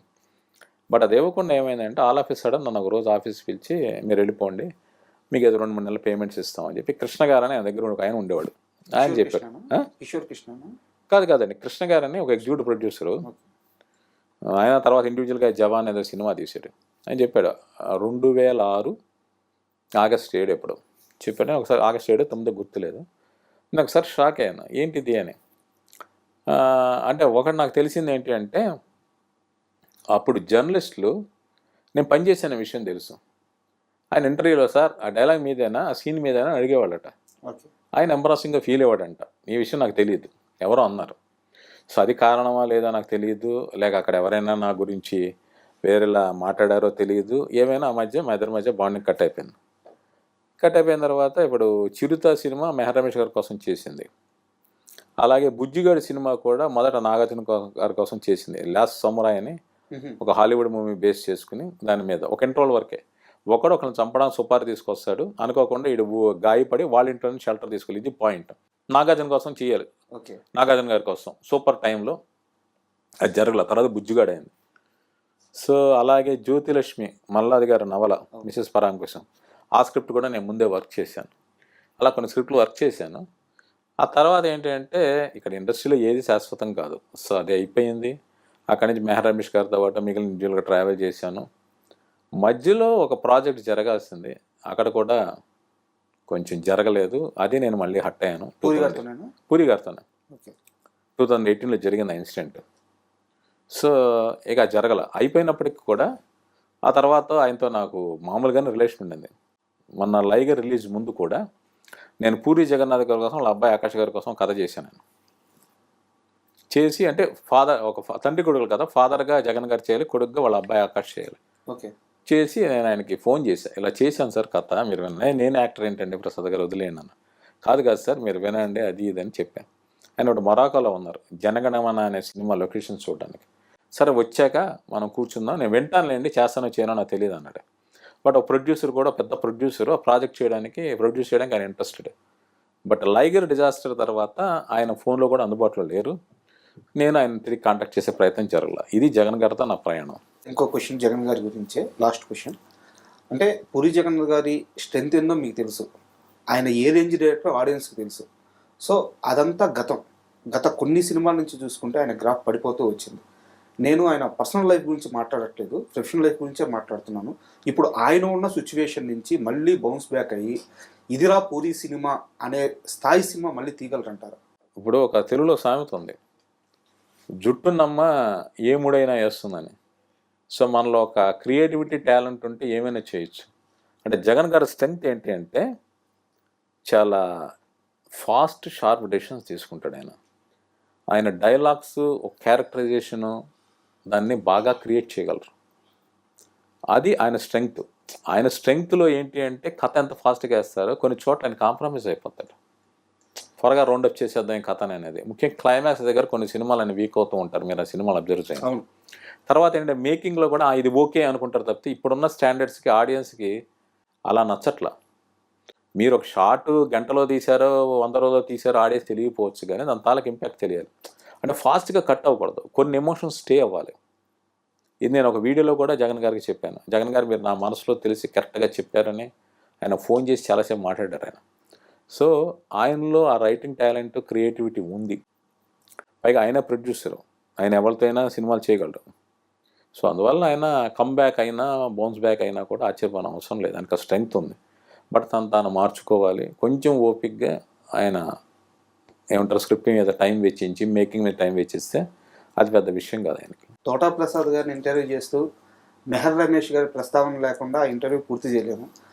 ఆయన దగ్గరికి వెళ్ళే ముందు ఆరెంజ్ సినిమా గురించి ఒక 2 ప్రశ్నలు సార్. ఓకే.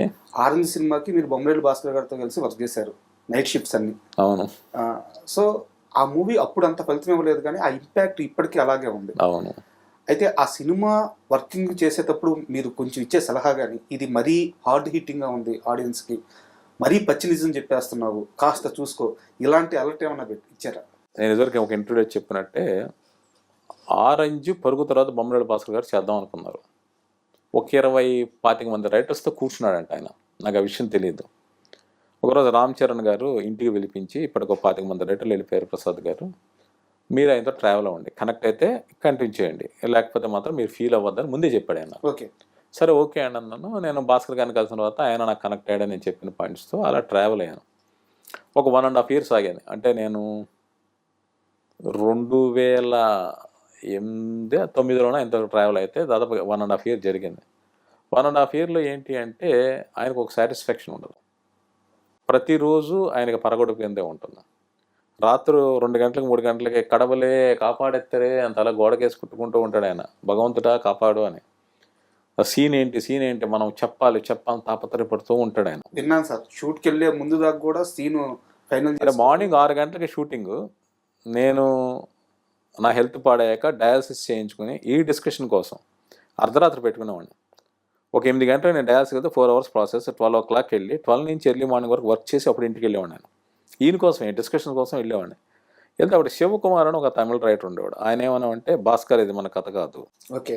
అంటే ఇప్పుడు ఏంటి మన కథ అనే డిస్కషన్ 3 గంటలకి 4 గంటలకి స్టార్ట్ అయ్యేది. తెల్లవారుజాము 6 గంటలకు ఒక సీన్ చేయాల్సి వస్తే ఇప్పుడు 3 గంటలు 4 గంటలు ఇలా మాట్లాడుతాయంటే నేను షాక్ అయ్యాను. 1-2 సార్లు ఆయనతో నేను చాలా తీవ్రంగా విభేదించిన సందర్భాలు ఉన్నాయి. అంటే ఏంటి అంటే, మీరు సినిమా చూశారు, చాలా కొత్త కాన్ఫ్లిక్ట్, బట్ ఏంటి అంటే ఒక ప్రేమ కథకు ఒక రౌండప్ ఉండాలి. ఇది 1 side అయిపోయింది. ఎంతసేపు రాము జానుని మెప్పించడం అయిపోయింది తప్పితే జాను రామ్ కోసం చేసింది ఏదీ లేదు. ఇది ఉండాలన్న ఆర్గ్యుమెంట్. బాంబే షెడ్యూల్ కూడా రామ్ చరణ్ గారు నన్ను పక్కకు పిలిచి, ప్రసాద్ గారు ఏంటిది, ఎంతసేపు 1 side అయినా సాక్రిఫైసింగ్, ఆ అమ్మ ఏమి మారడం ఏమి ఉండదా అంటే నేనేవో చెప్పేవాడిని, రూమీ పోయిట్రీలు, ఉమాపాస కథలు, ఈ ఇన్సిడెంట్ చెప్పేవాడిని. చరణ్ గారికి డౌట్ వచ్చింది ఈ క్లైమాక్స్ మీద ఆయనకు ఉంది. అంటే హీరో ఎంతసేపు 1 side ఆ అమ్మాయి కోసం గ్రాఫిటీ మానేస్తాడు, ఫ్రెండ్స్తో మాట్లాడడం మానేస్తాడు, ఫోన్లు మాట్లాడడం మానేస్తాడు, ఇన్ని చేస్తున్నాడు కదా. ఆ అమ్మాయి గురించి 1% కూడా మెట్టు దిగదా, ఆ అమ్మాయి ఏమీ చేయదా. అందువల్ల ఏంటి, ఆ అమ్మాయి వైపు నుంచి కూడా ఏదైనా ఉంటే ఆడియన్స్కి ఒక సాటిస్ఫాక్షన్ ఉండేది. అది లేకుండా పోయింది స్క్రిప్ట్లో. అది రామ్ చరణ్ గారు అంత డిస్కస్ చేసేవాళ్ళు, ఇదేదో చేయగలమా అని. అంటే నేను రూమీ పోయిటరీ చెబుతూ మపాస కథలు కొన్ని ఉంటాయి, ఒక వైఫ్ అండ్ హస్బెండ్ ఒకరి కోసం ఒకరు సాక్రిఫైస్ చేయడం, ఇలా ఏదైనా చేద్దామని. ఇది నేను భాస్కర్ గారు చెప్తుండేవాడిని. తర్వాత ఏమైంది అంటే, నేను ఆస్ట్రేలియా అవుట్డోర్ షూటింగ్కి నేను వెళ్ళలేకపోయాను, ఆయన వేరే వాళ్ళతో వెళ్ళాడు. అందువల్ల ఏంటంటే ఒక 1.5 year మేము డిస్కస్ చేసిన పాయింట్స్ కావచ్చు, ఇప్పుడు నేను రైట్ చేసిన పాయింట్స్ కావచ్చు, ఆయన దాని మీద వర్క్ చేయడానికి ఆయన కుదరలేదేమో నేను అనుకుంటూ ఉంటాను. అందువల్ల ఆ సినిమా అప్పుడు అనుకున్నంత ఫలితం సాధించిపోయి ఉండొచ్చు, కానీ ఇప్పుడు మాత్రం అది కల్ట్ క్లాసిక్ అయింది. ఆ ఫేస్ పాయింట్ అయితే ఏదుందో, ప్రేమ కొన్ని రోజులే బాగుంటుంది, అదైతే ఈ జనరేషన్ ఆడియన్స్కి బాగా కనెక్ట్ అవుతుంది. అవునండి సార్. ఇంకా అదే ఆరెంజ్ సినిమా విషయానికి వస్తే క్లైమాక్స్ కోసం మీరు అన్నట్టు క్లైమాక్స్లో హీరో క్యారెక్టరైజేషన్, అంటే ఇప్పటిదాకా హీరో సినిమా అంతా ఒక క్యారెక్టరైజేషన్ తేలితే క్లైమాక్స్లో సడన్గా మారిపోతాడు. అలా మారకుండా హీరో తన స్టాండ్ మీద తను నిలబడి ఉన్నా కానీ సినిమా ఫలితం మరోలా ఉండేది అంటారా? అంటే నేనేది ఏంటంటానంటే, ప్రేమ అంటే 1 side కాదు, ఇద్దరు వైపు నుంచి ఉండాలి. ఇప్పుడు అది లవర్స్ కావచ్చు, ఇద్దరు ఫ్రెండ్స్ కావచ్చు, లేక భార్యాభర్తలు కావచ్చు, 2 వైపుల నుంచి ఉండాలి, ఒకవైపు నుంచే చేయలేరు. సో అది ఉంటేనే పరిపూర్ణమైన ప్రేమ. సో అంతే తప్పితే 1 side నుంచి ఏమీ జరగదు. అది సార్. అదే ఆరెంజ్ సంబంధించి మరో క్వశ్చన్ సార్. సినిమా రిలీజ్ అయింది, ఫ్లాప్ అయింది, ఫైనాన్షియల్గా నాగబాబు గారు చాలా స్ట్రగుల్ అవుతున్నారు. అలాంటి సిచ్యువేషన్లో ఎక్కడో బయట వేరే హాస్పిటల్లో మీ ఆపరేషన్ సక్సెస్ అయిందంటే, ఆయన వేరే సీరియల్ సెట్లో ఆయన లేచి డ్యాన్స్ చేశారంట, అంత డిప్రెషన్లో ఉండి. మీ ఆపరేషన్ సక్సెస్ అయితే అంత డిప్రెషన్లో ఉండి ఆయన డ్యాన్స్ చేయడం ఏంటి, ఆ బాండింగ్ ఏంటి మీ ఇద్దరు? అంటే నాకు నాగబాబు గారితో ఇదివరకు ఏదో 1-2 సార్లు నేను జర్నలిస్ట్గా పరిచయం ఉండింది, బట్ అంత ఎక్కువ కాదు, పరిచయం ఉంది, తెలుసు అని తప్పితే కాదు. ఆరెంజ్ సినిమాతో ఏంటంటే రోజు ఆయన ఆఫీస్లోనే కూర్చునేవాళ్ళం, మాట్లాడుతూ ఉండేవాళ్ళం. అన్నిటికీ మించి ఆయన చాలా సెన్సిటివ్ పర్సన్. ఆయన చాలా బుక్స్ చదువుతారు, అందువల్ల బుక్స్ గురించి కొంచెం మాట్లాడుకునే అవకాశాలు అవన్నీ ఉండేవి. దాంతోపాటు ఆయన చాలా సెన్సిటివ్ పర్సన్, మనుషులు విపరీతంగా ప్రేమిస్తాడు, వాళ్ళ కోసం ఏమైనా చేయాలనుకుంటాడు. అందువల్ల నా హెల్త్ అప్సెట్ అయింది అనుకున్నప్పుడు ఆయన చాలా బాగా డిస్టర్బ్ అయ్యాడు. ఆయన తర్వాత ఆరెంజ్ సినిమా డిజాస్టర్తో ఆయన కొంచెం చాలా ఇబ్బందులు పడ్డాడు. ఆయన అవన్నీ దాటుకుంటూ వచ్చాడు. ఆయన నన్ను ఒక తమ్ముళ్ళ అనండి, లేక టీం మెంబర్లా అనండి, ఆయన తను ఎదుర్కొన్న సమస్యల గురించి కూడా నాతో డిస్కస్ చేశాడు. ఆయన అపరంజి అనే టీవీ సీరియల్ ఏదో యాక్ట్ చేసి ఇక్కడ ఒక విషయం చెప్పాలి. ఆ సీరియల్ యాక్ట్ చేస్తున్నప్పుడు ఆయన ఫైనాన్షియల్ ప్రాబ్లమ్ నుంచి బయటపడడానికి పవన్ కళ్యాణ్ గారు ఒక సినిమా చేద్దాం అనుకున్నారు. దబాంగ్ రైట్స్ కొనిపించారు. సో గబ్బర్ సింగ్ సినిమా చేద్దాం అనుకున్నప్పుడు నాగబాబు గారు చెప్పారు, ప్రసాద్ నేను హరీష్తో చెప్తాను, హరీష్ అనుకుంటున్నాను, నువ్వు చేద్దు ఆ సినిమా అన్నారు. సార్ నేను పని చేయాలి, ఆ విషయం వేరే కానీ, బట్ అంతలాగా కూడా ఆయన నా గురించి ఆలోచించేవాళ్ళు. 2010 నవంబర్లో ఎప్పుడో సినిమా రిలీజ్ అయింది. అంటే నేను డయాలసిస్ చేయించుకుని కూడా నేను డిస్కషన్స్కి వెళ్ళడం, షూటింగ్లకి రావడం, హైదరాబాద్లో జరిగే వాటికి అవన్నీ కూడా నాగబాబు గారికి తెలుసు. నాకు 2011 జూన్లో ఆపరేషన్ జరిగింది. అప్పుడు ఆయన శిఖరం అని ఒక టీవీ సీరియల్ ఎక్కడో అవుట్డోర్లో జరుగుతుంది, ఒక హిల్ స్టేషన్లో. ఆయన ఫోన్ చేసి కనుక్కొని ప్రసాద్ ఆపరేషన్ సక్సెస్ అంటే డ్యాన్స్ చేశారట. అక్కడ వాళ్ళు నాకు చెప్పారు, నాగబాబు గారు ఆనందం పట్టణమైపోయాము, అసలు ఆయన ఎంత హ్యాపీ ఫీల్ అయ్యారు అని చూసి. అది ఆయనకి ఒక మనుషుల మీద ఉండే ప్రేమ. ఒక మనిషి ఒక కష్టం నుంచి బయటపడ్డాడంటే ఆయన ఫీల్ అయిన ఆనందం, అది నా క్యారెక్టర్ ద్వారా గొప్పదనం తప్పితే ఇంకోటి ఏమీ కాదు. సార్ మళ్ళీ కన్నప్ప విషయానికి వద్దాం సార్. మీరు ప్రభాస్ గారితో ఆల్రెడీ బిర్లా సినిమాలో పనిచేశారు. ఇప్పుడు ఇది సెకండ్ మూవీ. గతంలో వాళ్ళ ఫాదర్ చనిపోయిన సమయంలో కూడా మీకోసం ఆలోచించి మీకోసం ఒక మనిషిని పంపించి ఫైనాన్షియల్ హెల్ప్ చేశారని చెప్పుకున్నారు. ఇప్పటికీ ప్రభాస్ గారి ట్రీట్మెంట్ అలాగే ఉందా, ఏమన్నా చేంజ్ అయిందా? అంటే ఇప్పుడు ఆయన పాన్ ఇండియా హీరో. అంటే ఇప్పుడు ప్రభాస్ గారు బిర్లా టైంలో ఆయన మెహర్ రమేష్ గారు ఆఫీస్కి వచ్చేవాళ్ళు. నేను ఈ బిర్లా వెనుకున్న కథలు నేను చెప్తుండేవాడిని. అంటే మీ అందరికి తెలుసు డాన్ సినిమా రీమేక్. డాన్ సినిమాకి ఒక హాలీవుడ్ మూవీ ఉంది. ఓకే, దాంట్లో ఇన్స్పైర్ అయ్యి సలీం జావేద్ డాన్ చేశారు. ఆ డాన్ తెలుగులో యుగంధర్ వచ్చింది. మలయాళంలో ఎవరో శంకర్లాల్ ఏదో శంకర గురు ఏదో మోహన్ లాల్ గారు చేశారు. తమిళ్లో బిల్లా అని రజనీకాంత్ గారు చేశారు. మళ్ళీ అజిత్ చేశారు. ఈ బ్యాక్ స్టోరీలు ఏమని చెప్తున్నా ఆయన ఎంజాయ్ చేసేవాడు. ఆయన మాతో చాలా అంటే మెహర్ రమేష్ గారితో బాగా ఫ్రెండ్లీగా ఉండేవాడు. అప్పుడు ఆయనకి ఎక్కువగా యానిమల్ ప్లానెట్ లేదంటే డిస్కవరీ ఛానల్స్ చాలా ఇష్టం ఆయనకి, ప్రభాస్ గారికి. అవి చూస్తుండేవాడు ఆయన. ఆ వైల్డ్ లైఫ్, హిస్టారికల్ ఫ్యాక్ట్స్ తెలుసుకోవడం ఆయనకి ఇంట్రెస్ట్. సో వాటి గురించి మాట్లాడుతుండేవాడు. అలాగే ఆయన ట్రీట్మెంట్ గురించి ఇక ఎవరి హాస్పిటాలిటీ గురించి చెప్పుకోవాల్సిన అవసరం లేదు. ఎవరి పట్ల అయినా ఆయన అదే ఆధారంతో ఉండేవాడు. సో అలాంటి కొన్ని బ్యూటిఫుల్ మెమరీస్ అన్నీ ఉన్నాయి. నాకు ఇల్లు హెల్త్ వచ్చినప్పుడు ఇండస్ట్రీ మొత్తం నాకు సపోర్ట్ చేసింది. ఇక్కడ ప్రభాస్ గారి ప్రత్యేకత ఏంటి అంటే తండ్రి చనిపోయిన బాధలో కూడా ఆ రోజు ఆయన నాకు సపోర్ట్గా నిలిచారు. అదే ఒక గ్రేట్ క్వాలిటీ. ఆ తర్వాత నేను రికవర్ అయిన తర్వాత ఆయన డబుల్ షూటింగ్లో ఉన్నారు. ఎక్కడ చేస్తుంటే నేను వెళ్ళి కలిశాను. మీరు ఎందుకు వచ్చారు ఒంట్లో బాగున్నప్పుడు? అది లేదు సార్, నేను రికవర్ అయిన తర్వాత నాకు ఎవరైతే సపోర్ట్ వాళ్ళందరినీ కలుద్దాం అనుకుంటున్నాను, నేను కొంతమందిని కలిశాను చెప్పాను. ఆ తర్వాత ఒక 2013-14 వరకు కూడా ఆయన పర్సనల్ ఫోన్ నెంబర్ నా దగ్గర ఉండేది. ఆయన ఫారిన్ షూటింగ్కి వెళ్ళినా నేను ఫోన్ చేసి ఆయన అతను మాట్లాడేవాళ్ళు, మెసేజ్ రిప్లై ఇచ్చేవాళ్ళు. బట్ ఆ తర్వాత మాత్రం చాలా గ్యాప్ వచ్చింది. అంటే ఆయన బాహుబలి లాంటి బిగ్గెస్ట్ ప్రాజెక్టులు ఇన్వాల్వ్ అయిపోయారు. తర్వాత పాన్ ఇండియా స్టార్ అయిపోయారు. నేను ఆయన కలిసే ప్రయత్నం జరగల. బట్ నేను యూవీ క్రియేషన్స్లో కృష్ణరాజు గారు గోపికృష్ణ మూవీస్ మీద సినిమా చేద్దాం అంటున్నారు. సునీల్ గారు హీరో. నేను ఒక కథ చెప్పాను, రొమాంటిక్ కామెడీ, ఒక హాలీవుడ్ సినిమా నుంచి ఇన్స్పైర్ అయ్యి. కృష్ణరాజు గారు విపరీతంగా నచ్చింది, విపరీతంగా నవ్వి ఎంజాయ్ చేశారు. సో ఆ సినిమా డిస్కషన్స్ అవి జరుగుతుండేవి. సో ఆ టైంలో నేను రెగ్యులర్గా వాళ్ళ ఆఫీస్కి వెళ్తుండేవాడిని. ఆ తర్వాత ఈవీ క్రియేషన్లో నేను ఎక్స్ప్రెస్ రాజా అని ఒక సినిమా చేశాను మేలపాక్ గాంధీ గారితో. ప్రభాస్ గారి బ్రదర్స్ ఉంటారు, ప్రమోద్ వాళ్ళందరితో నేను అప్పుడు పరిచయం. అంటే బిల్లా నుంచి వాళ్ళకున్న పరిచయం, అప్పుడు మళ్ళీ కలిశాను. అలాగే రామ్ చరణ్ గారితో సినిమా చేద్దాం అనుకున్నారు ఈవీ క్రియేషన్స్ 2016లో. మేర్లపాక్ గాంధీ గారు డైరెక్టర్. ఆ టైంలో స్క్రిప్ట్ వర్క్ చేశాను, వాళ్ళు అడ్వాన్స్లో అవి ఇచ్చారు. బట్ ఆ స్క్రిప్ట్ మెటీరియల్స్ కాల. అలాగా ప్రభాస్ గారు కావచ్చు, ప్రభాస్ గారి స్నేహితులతో ఉన్న బ్యానర్లో కావచ్చు నా అసోసియేషన్ కొనసాగింది. ఈ మధ్య ఒక 5 ఏళ్ల నుంచి నేను ఆయన కలవాల. నేనేంటి అంటే ఏదైనా పని ఉన్నప్పుడు, అంటే నా పనిని కాదు, వర్క్ పరంగా నేను కలవాలని ప్రయత్నిస్తాను తప్పితే లేకపోతే ఊరికే కలవడానికి నాకు ఇష్టం ఉండదు. సో అనుకోకుండా మళ్ళీ కన్నప్ప సినిమా షూటింగ్లో కలిశాను. ఎలా సార్ ఫస్ట్ మీటింగ్ అయినా ఎలా రిసీవ్ చేస్తారు? లాస్ట్ ఇయర్ ఏప్రిల్లో నేను కలిసి, అప్పటికప్పుడు నేను మారిపోయాను. ఒక విషయం అలా ఆశ్చర్యంగా చూస్తున్నారు. అప్పుడు ఆయన రీకలెక్ట్ చేసి ఇప్పుడు ఎలా ఉన్నారు, ఏంటి హెల్త్ ఎలా ఉందని అడిగారు. ఆ రోజు విష్ణు గారికి ప్రభాస్ గారికి మధ్య రామోజీ ఫిల్మ్ సిటీలో వర్క్ జరిగింది. ఇప్పుడు కలిసా, సో మాట్లాడా, ఆయన అన్నీ జాగ్రత్త అని చెప్పారు. అది మీ కెరీర్ని బాగా ఇంపాక్ట్ చేసిన వ్యక్తి మెహర్ రమేష్ గారు.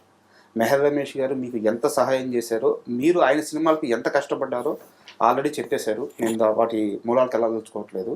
మీరు ఆయన సినిమాకి కంత్రికి పనిచేశారు, శక్తికి పనిచేశారు, బిల్లా. అలాగే బిర్లాకి పనిచేశారు. సో మీ అసోసియేషన్ చాలా పెద్దది. అయితే ఇప్పుడు నా క్వశ్చన్ ఏంటంటే, మెహర్ రమేష్ గారికి తెలుగులో సక్సెస్ రేట్ చాలా తక్కువ. బట్ ఆయన స్క్రిప్ట్ ఇచ్చే విషయంలో చాలా బయట సినిమాలకి ఆయన పనిచేస్తున్నారు, ఆయన్ని పిలుస్తారు కూడా. సో అంత మంచి రచయిత, అంత మంచి మేకరు సక్సెస్ విషయంలో ఎందుకు వెనకబడిపోతున్నారు? అంటే సినిమా కోసం ఆయన పడే కష్టంలో ఏమైనా లోపం ఉంటుందా, లేకుంటే ఎక్కడ బ్యాడ్ అవుతుంది? మెహర్ రమేష్ గారు గాడ్ బ్రదర్, అది పక్కన పెట్టండి. ఆయన ఒక great film maker. Great film maker ఎందుకన్నానంటే, మీరు బిల్లా సినిమా చూడండి, చాలా స్టైలిష్గా తీశారు. శక్తి సినిమా మల్టిపుల్ లొకేషన్స్, ఒక రకరకాల ఆర్టిస్టులు, రకరకాల లేయర్స్, వాటన్నిటితో సినిమా ఫాస్ట్గా కంప్లీట్ అవుతుంది. మాటలు కాదు, ఒక ఎంత హార్డ్ వర్క్ చేయకపోతే ఆ సినిమా అలా తీయలేరు.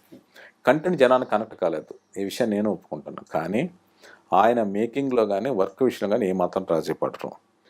నేను నమ్మేది ఏంటి అంటే, నేను అనుకునేది ఆయన మేకింగ్ తగ్గట్టుగా స్క్రిప్టులు ఆయనకు దొరకట్లా.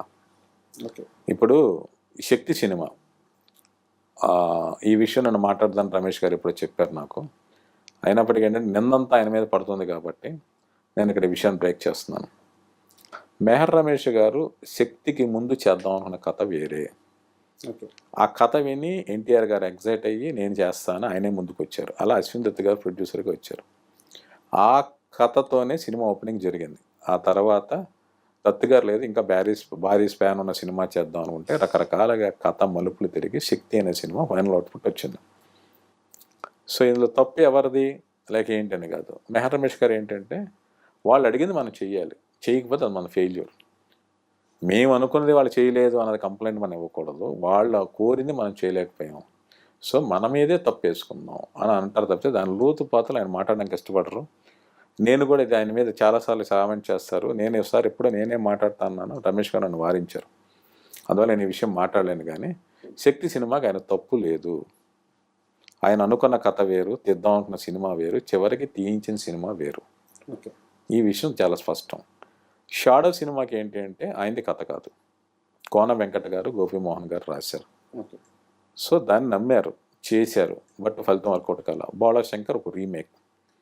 నేనేది ఏంటి అంటే, మెహర్ రమేష్ గారు నమ్మిన స్క్రిప్ట్తో వాళ్ళు ప్రొడ్యూసర్లు, హీరో కూడా నమ్మితే డెఫినెట్గా ఆయన తనేంటో ప్రూవ్ చేసుకుంటారు. ఇది సబ్జెక్ట్ ఎంపికలో జరిగిన మిస్టేక్ తప్పితే ఆయన మేకింగ్లో వాటిలో జరిగిన తప్పు కాదు. ఓకే సార్, ఇప్పుడు ఎలాగో మెహర్ రమేష్ గారి సినిమాలు ప్రస్తావన వచ్చింది కాబట్టి ఒకసారి మనం ఎన్టీఆర్ గురించి కూడా మాట్లాడుకుందాం. మీరు అంతకుముందు కంత్రి సినిమాకి పనిచేశారు, శక్తి సినిమాకి పనిచేశారు.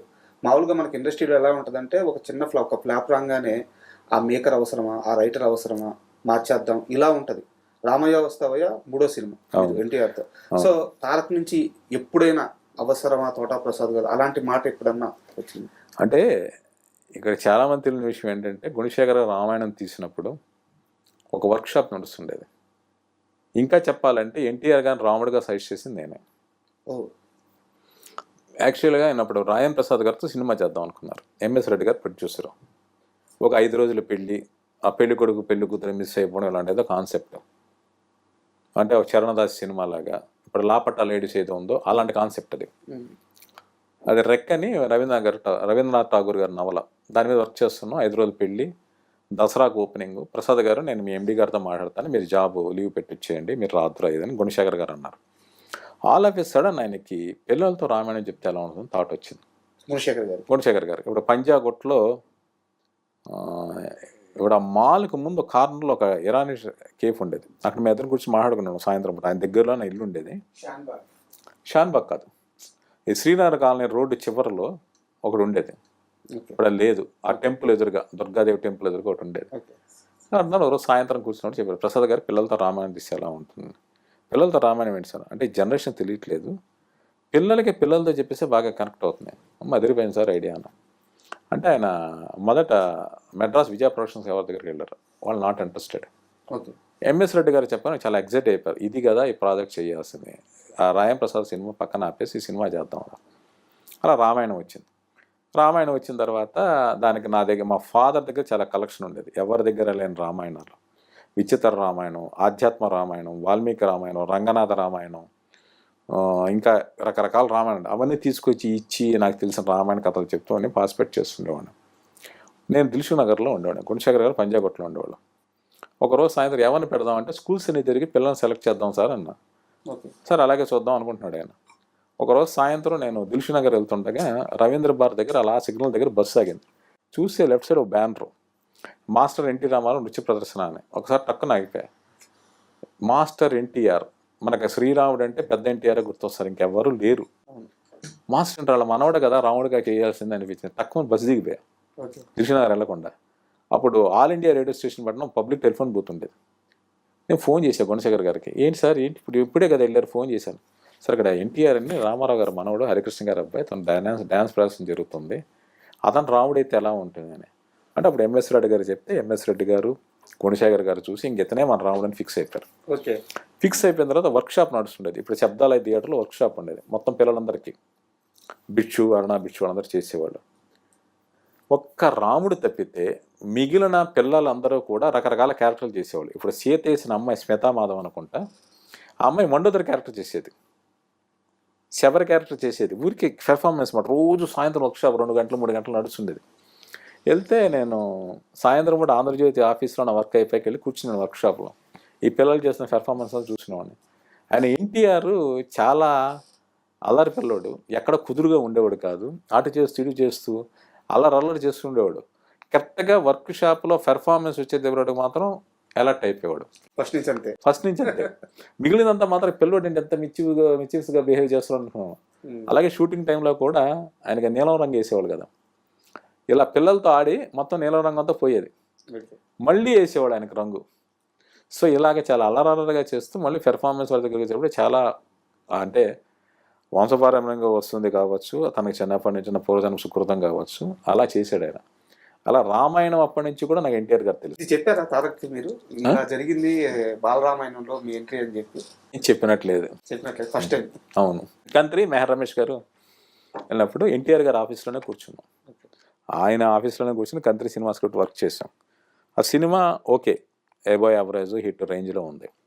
ఆ తర్వాత శక్తి సినిమా డిజాస్టర్ అయిన తర్వాత నేను హరిశంకర్ గారు రామయాస సినిమాకి పెట్టినప్పుడు చెప్పారు తోట ప్రసాద్ చేస్తున్నాం. ఓకే, ఏముంది ప్రాబ్లం అన్నాడు ఆయన. ఏం ఆలోచించలే, ఈ సినిమా ఫెయిల్ కాబట్టి నేను పెట్టుకోవచ్చా లేదని ఆలోచించలే. ఆయన ఒక డైరెక్టర్, నన్ను టీం మెంబర్గా యాక్సెప్ట్ చేశారు, హరిశంకర్ గారు యాక్సెప్ట్ చేశారు, దిల్ రాజు గారు యాక్సెప్ట్ చేశారు. అందులో ఆయనకి ఏం అభ్యంతరం లేదు.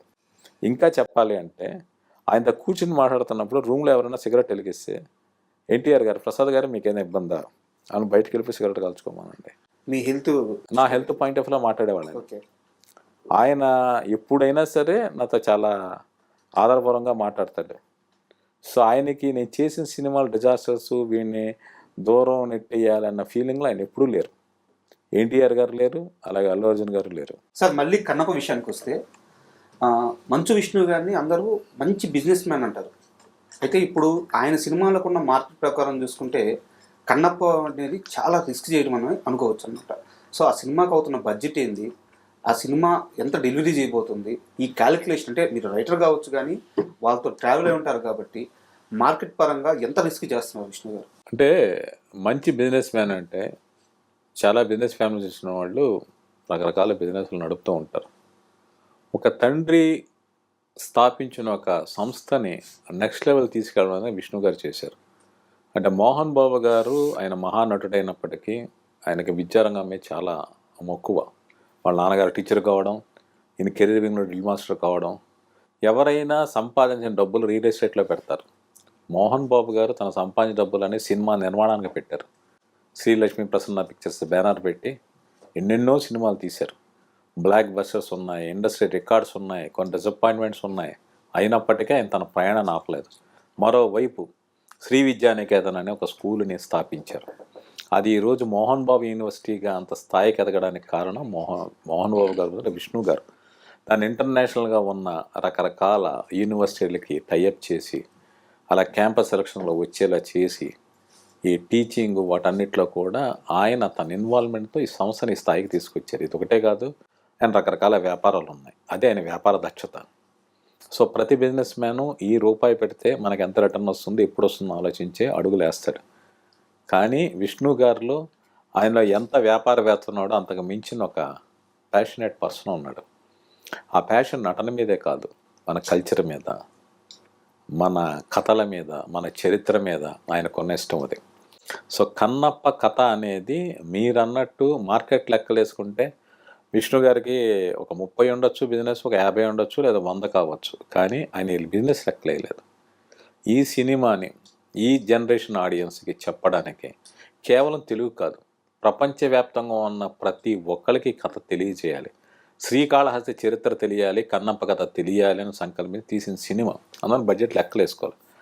ఈరోజు మార్కెట్ ప్రకారం అది బడ్జెట్ ఎక్కువ లేక ఆయన అనే లెక్కలు పక్కన పెడితే సినిమా వచ్చిన తీరు కావచ్చు, ప్రస్తుతం సినిమా మీద క్రియేట్ అయిన బజ్ కావచ్చు, ఈ ఫిగర్స్ నథింగ్. డెఫినెట్గా చాలా రిలీజ్ అయిన 1-2 రోజుల్లోనే ఈ పెట్టిన పెట్టుబడి ఏది ఉందో ఆ రికార్డ్స్ క్రాస్ చేస్తుంది అనేసి బాగా నమ్మకంతో ఉన్నారు. మీరు చూసారు సార్ సినిమా? నేను చూశాను. అంటే సినిమాని విష్ణు గారు ముందు చూపించారు, అంటే కథ మొదలుపెట్టినప్పుడు. ఆ తర్వాత మేము స్క్రిప్ట్ దశలో అవన్నీ చూసిన తర్వాత ఫస్ట్ న్యూజిలాండ్ చేసినట్టు ఒక రషెస్ చూపించారు మోహన్ బాబు గారు. రషెస్ ఇంకా అన్ఎడిటెడ్, డబ్బింగ్ జరగలా, యాజ్ ఇట్ ఈజ్ తీసిన రషెస్ చూపించారు. చూపిస్తే ఆయన మోహన్ బాబు గారు నాతో పాటు మిగిలిన రైటింగ్ టీం, నేను ఒక వెంటనే ఈ సినిమాకి ఒక ఫిగర్ క్రాస్ చేస్తాను సార్ అన్న. మిగిలిన వాళ్ళందరూ ఆశ్చర్యపోయి, నువ్వు ఫిగర్స్ నెంబర్స్ చెప్తున్నావు ఏంటని. నాకు ఆ సినిమా అలా అనిపిస్తుంది. అంటే మోహన్ బాబు గారు ఏమి అనడం ఓం సాయిరామ్ అనుకున్నారు ఆయన, అంతే. ఈ తర్వాత సినిమాకి నేను స్క్రిప్ట్ రీసెర్చ్ కావచ్చు, స్టోరీ డెవలప్మెంట్ కావచ్చు, డైలాగ్స్లో కావచ్చు నా కంట్రిబ్యూషన్ ఉంది. దాంతోపాటు ఈ సినిమా తెలుగు వర్షన్ కంప్లీట్గా డబ్బింగ్ నేను దగ్గరుండి చెప్పించాను, డైరెక్షన్ డిపార్ట్మెంట్ ఉన్నప్పటికీ.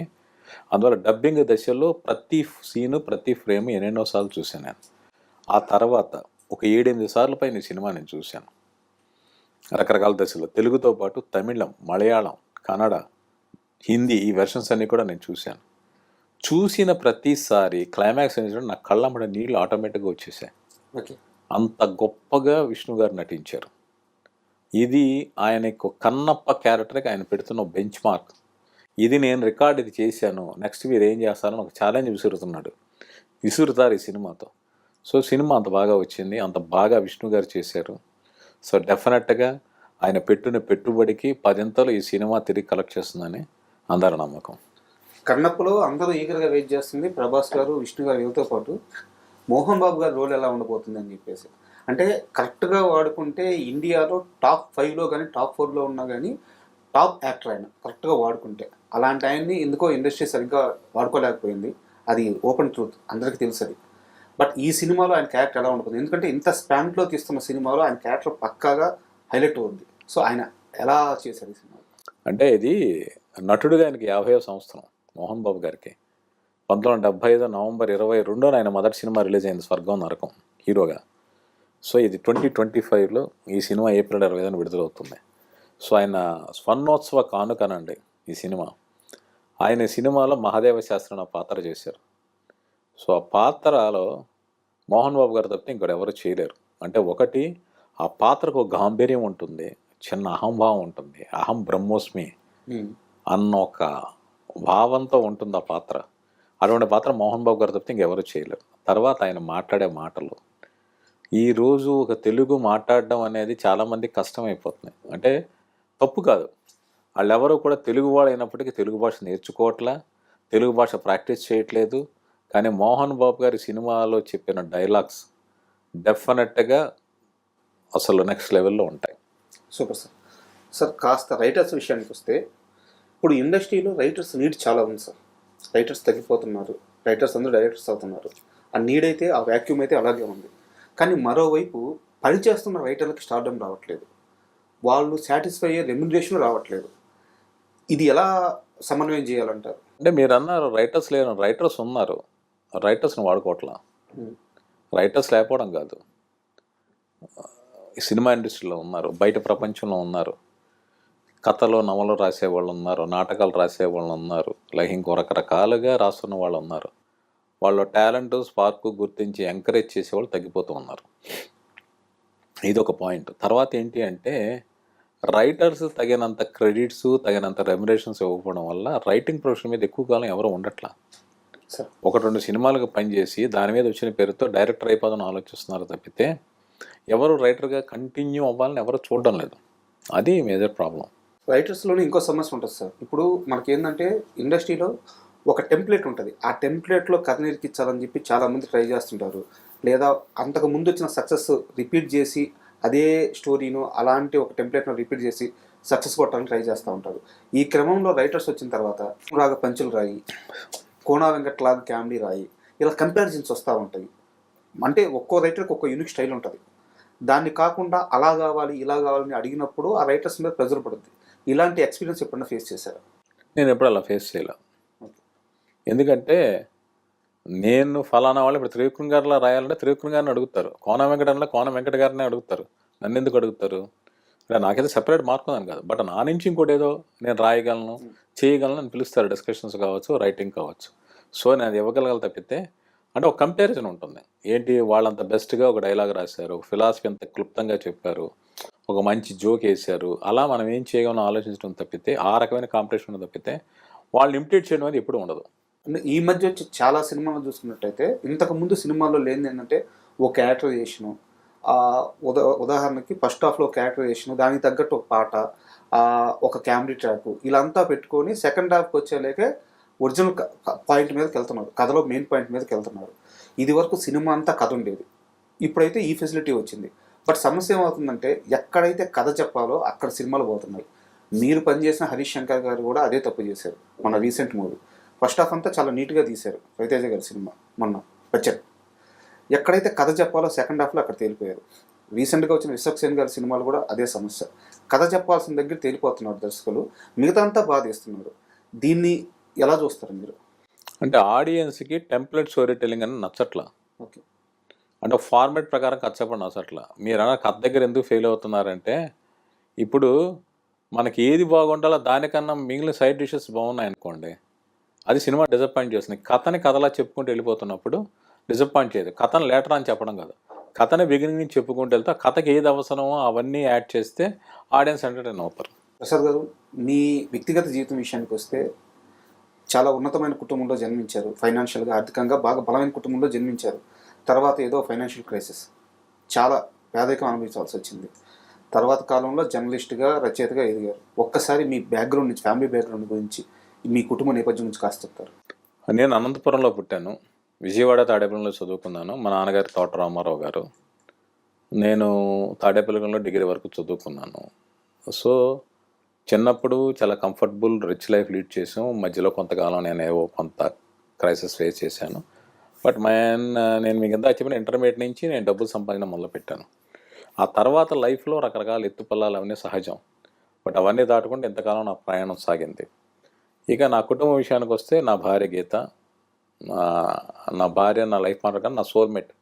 మేమిద్దరం ఒకేలా ఆలోచిస్తాం, ఒకేలా రెస్పాండ్ అవుతాం. సో అంత వేవ్ లెంగ్త్లో మేమిద్దరం కలిసి బతుకుతాం.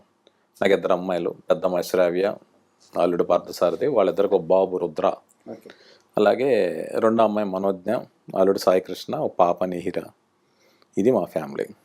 మీరు రైటర్గా చాలా సినిమాలకు పనిచేశారు. మీరు కెరీర్లో హైయెస్ట్గా అందుకున్న పారితోషికం ఎంత, తక్కువగా అందుకున్న పారితోషికం ఎంత? అంటే ఈ క్వశ్చన్ ఎందుకు అడుగుతున్నానంటే మీరు 2010 కెరీర్ పీక్స్లో ఉన్న తర్వాతే మీ హెల్త్ ప్రాబ్లం వచ్చింది.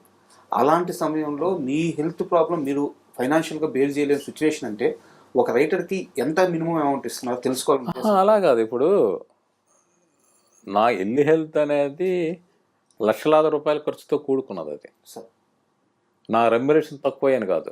నేను అప్పుడు మార్కెట్ రేట్ ప్రకారమే నేను మంచి రెమ్యునరేషన్ తీసుకుంటున్నాను. నా రెమ్యునరేషన్ తక్కువ అయ్యో నేను డబ్బులు సంపాదించో కాదు. అప్పటి నా స్థాయికి మించి నా సంపాదనని మించిన ఖర్చు లేక అది ఇబ్బంది, అది అంతే, దానివల్ల కాదు. అంటే ఎంత మీరు చెప్పగలిగితే చెప్పండి. అంటే ఇప్పుడు తీసుకున్న అమౌంట్ ఎంత, తక్కువ తీసుకున్న అమౌంట్ ఎంత? ఇప్పుడు తక్కువ తీసుకుంది అంటే నేను ఇప్పుడు చెప్పలేను. తక్కువ తీసుకుంది అంటే ఇప్పుడు నా ఫస్ట్ రెమ్యునరేషను 1,75,000. ఓకే. 143K. నా హైయెస్ట్ రెమ్యునరేషన్ 40 lakhs. అది ప్రాజెక్ట్ ఇంకా రిలీజ్ కావాలి, సో అని తీసుకున్న రెమ్యునరేషన్ అది. సార్ నెక్స్ట్ నా క్వశ్చన్ కూడా అదే, ఫ్యూచర్ ప్రాజెక్ట్స్ ఏంటి? అంటే మీకు ఇందాక చెప్పినట్టు విష్ణు గారు నన్ను పిలిచిన కారణం వేరే. ఒక 8 ప్రాజెక్టులు ఆయన ప్లాన్ చేశారు. సో 8 ప్రాజెక్టులు జరగబోతున్నాయి. దాని తాలూకు వర్క్ ప్యారలర్గా జరుగుతూ ఉంది. కన్నప్ప సినిమా అయిపోయింది. అలాగే ఆయన చాలా భారీ ఎత్తు ప్రాజెక్టులు ఒక నిర్మాతగా ప్లాన్ చేశారు. వాటిలో ఆయన నటించవచ్చు, నటించకపోవచ్చు. ఇంకా ఆయన ఏమి నిర్ణయం తీసుకోవాలా. ఆ స్క్రిప్ట్ వర్క్లు నాకు అప్పచెప్పారు. వాటి తాలూకు ట్రీట్మెంట్, స్క్రీన్ ప్లే వర్క్లు చేస్తూ ఉన్నాను. నేను ఇన్నేళ్ళ ప్రయాణంలో నేను రకరకాల అగ్ర హీరోలందరినీ కలిశాను. ఒక జర్నలిస్ట్గా ఇప్పుడు చిరంజీవి గారు కావచ్చు, మోహన్ బాబు గారు కావచ్చు, బాలకృష్ణ గారు, నాగార్జున గారు, వెంకటేష్ గారు, ఇలాంటి జనరేషన్తో జర్నలిస్ట్గా అసోసియేషన్ సాగింది. బట్ నాగార్జున గారితో సూపర్, వెంకటేష్ గారితో చింతకాయల రవి సినిమాలు పనిచేసాం, మోహన్ బాబు గారితో ఇప్పుడు కన్నప్ప చేస్తున్నాను. బట్ ఇప్పుడు టాప్ స్టార్స్ అందరితో కూడా నేను రైటర్గా పనిచేసే అవకాశం నాకు దొరికింది. మహేష్ బాబు గారు గోస్ట్ రైటర్గా చేశాను, ప్రభాస్ గారు, రామ్ చరణ్ గారు, అల్లు అర్జున్ గారు, ఎన్టీఆర్ గారు, వీళ్ళందరితో నేను కలిసి పనిచేసే అవకాశం నాకు దొరికింది. రాణా గారు, ఇప్పుడు విష్ణు గారి తాలూకు ప్రత్యేకత ఏంటంటే 3 ఏళ్ల నుంచి నన్ను చాలా చాలా బాగా చూసుకుంటున్నారు. ఈ మాట నేను ప్రత్యేకించి ఎందుకు చెప్పాలి అంటే, ఆయన వచ్చినప్పుడు ఒక మాట అన్నాడు. ఆయన మిమ్మల్ని బాగా చూసుకోవాల్సిన బాధ్యత నా మీద ఉంది అన్నాడు. బాగా చూసుకోవాల్సిన బాధ్యత అంటే ఆయన నా ఎక్స్పీరియన్స్కి, నా రైటింగ్కి ఆయన ఇచ్చిన రెస్పెక్ట్, అది నేను మర్చిపోలేను. ఒక చిన్న ఎగ్జాంపుల్ చెప్పండి. మొన్న శ్రీకాళహస్తి శివరాత్రి ఉత్సవానికి వెళ్ళాం మేము అందరం.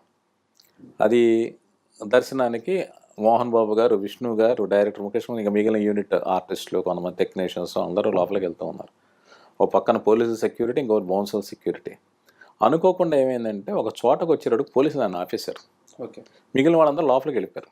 విష్ణు గారు లోపలికి వెళ్ళి తోటప్రసాద్ గారు ఎక్కడ అని ఉన్నాడు. కానీ నేను వెనక పడిపోయాను తెలిసి, నన్ను ఆపేసాను తెలిసి, ఆయన మళ్ళీ క్యూలోంచి వెనక్కి వచ్చి నన్ను ఆపిన చోట అక్కడ ఉన్న వాళ్ళకి చెప్పి, ఆ స్టాఫ్కి చెప్పి నన్ను మళ్ళీ లోపలికి తీసుకెళ్ళారు. ఆయన ఒక చిన్న విషయంలో కూడా నా పట్లే కదా, ఆయన ఎవరి పట్ల తీసుకునే కేర్ అంతా. తర్వాత ఏంటి అంటే ఆయన అన్నట్టు ఏంటి అంటే, ఇక నేను వేరే విషయాలు ఆలోచించాల్సిన టెన్షన్ నాకు ఉండదు. అంటే క్రెడిట్ ఏమేస్తారు, డబ్బులు ఎప్పుడు వస్తాయి, ఎంత ఇస్తారు, ఈ టెన్షన్ నాకు ఉండదు. అలాగే ఒక స్క్రిప్ట్ మన పని మనం చేసుకునే అంత కంఫర్ట్ జోన్ నాకు ఇచ్చారు విష్ణు గారు. సో ఇది నా టాప్ ప్రయారిటీ ఇప్పుడు నేను చేస్తున్న వర్క్లో ఉన్నాయి.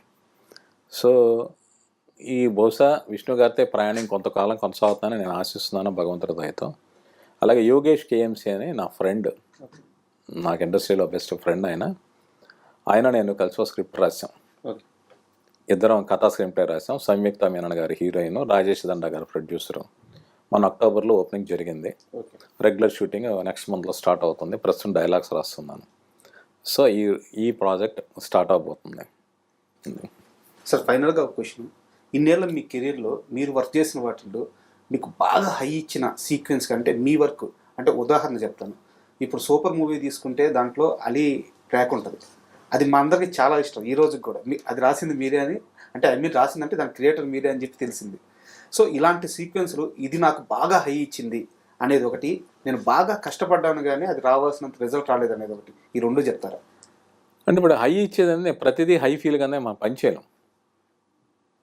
అది ఆరెంజ్ కావచ్చు, రుద్రమదేవి కావచ్చు, ఫ్లాప్ అయిన వరుడు కావచ్చు, లేక కుర్రాడు సినిమా కావచ్చు, ఇప్పుడు చేస్తున్న కన్నప్ప కావచ్చు. నేను రిజల్ట్ ఓరియంటెడ్ కాదు. ఇప్పుడు రిజల్ట్ ఓరియంటెడ్ అంటే కొన్ని ఇండస్ట్రీ రికార్డ్స్ ఉన్నాయి, అవి నేను గోస్ట్ రైటర్గా పనిచేసిన, అవి నాకు నేనుగా క్లైమ్ చేసుకోలేని పరిస్థితి. ఓకే, బట్ మనం పనిచేసిన ప్రతిదీ నాకు హై ఇస్తూ ఉంటుంది. ఉదాహరణకి నేను వరుణ్లో ఒక మాట రాశా, పుట్టడం మనకు తెలియదు, చావడం మనకు తెలియదు, తెలిసి చేసుకునే ఒకే ఒక వేడుక పెళ్ళి.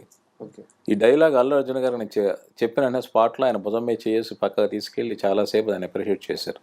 అలాగే రుద్రమదేవి సినిమాలో ఒక డైలాగ్ ఉంటుంది, ఒక తల్లి పాలు తాగిన వాళ్ళందరూ అన్నదమ్ములు అయితే ఒక నది నీళ్లు తాగిన వాళ్ళు అన్నదమ్ములు ఎందుకు కారంది. ఇది నాకు బాగా నచ్చిన డైలాగ్.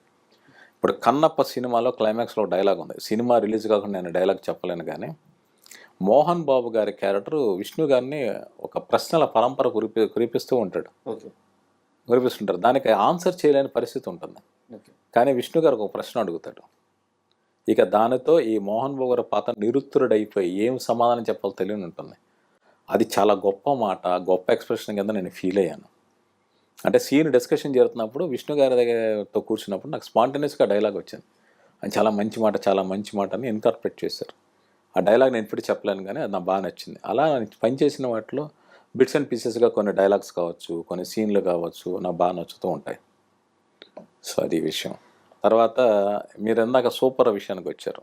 దానికి ఇన్స్పిరేషన్ అంటే వన్స్ ఎ థీఫ్ అని జాన్ వూ తీసిన ఒక హాంకాంగ్ మూవీ. అందులో ఒక ఆర్టిస్ట్ ఉంటాడు, రోడ్డు మీద దొంగ బొమ్మలు వేస్తూ ఉంటాడు. ఒక అతని హీరో దొంగ బైక్ మీద వచ్చి వాడికి $100 ఇస్తాడు. ఏంటి ఎంత డబ్బు ఇచ్చావు అంటాడు. నేను దొంగ అంటాడు. ఇది నాకు ఇన్స్పిరేషన్.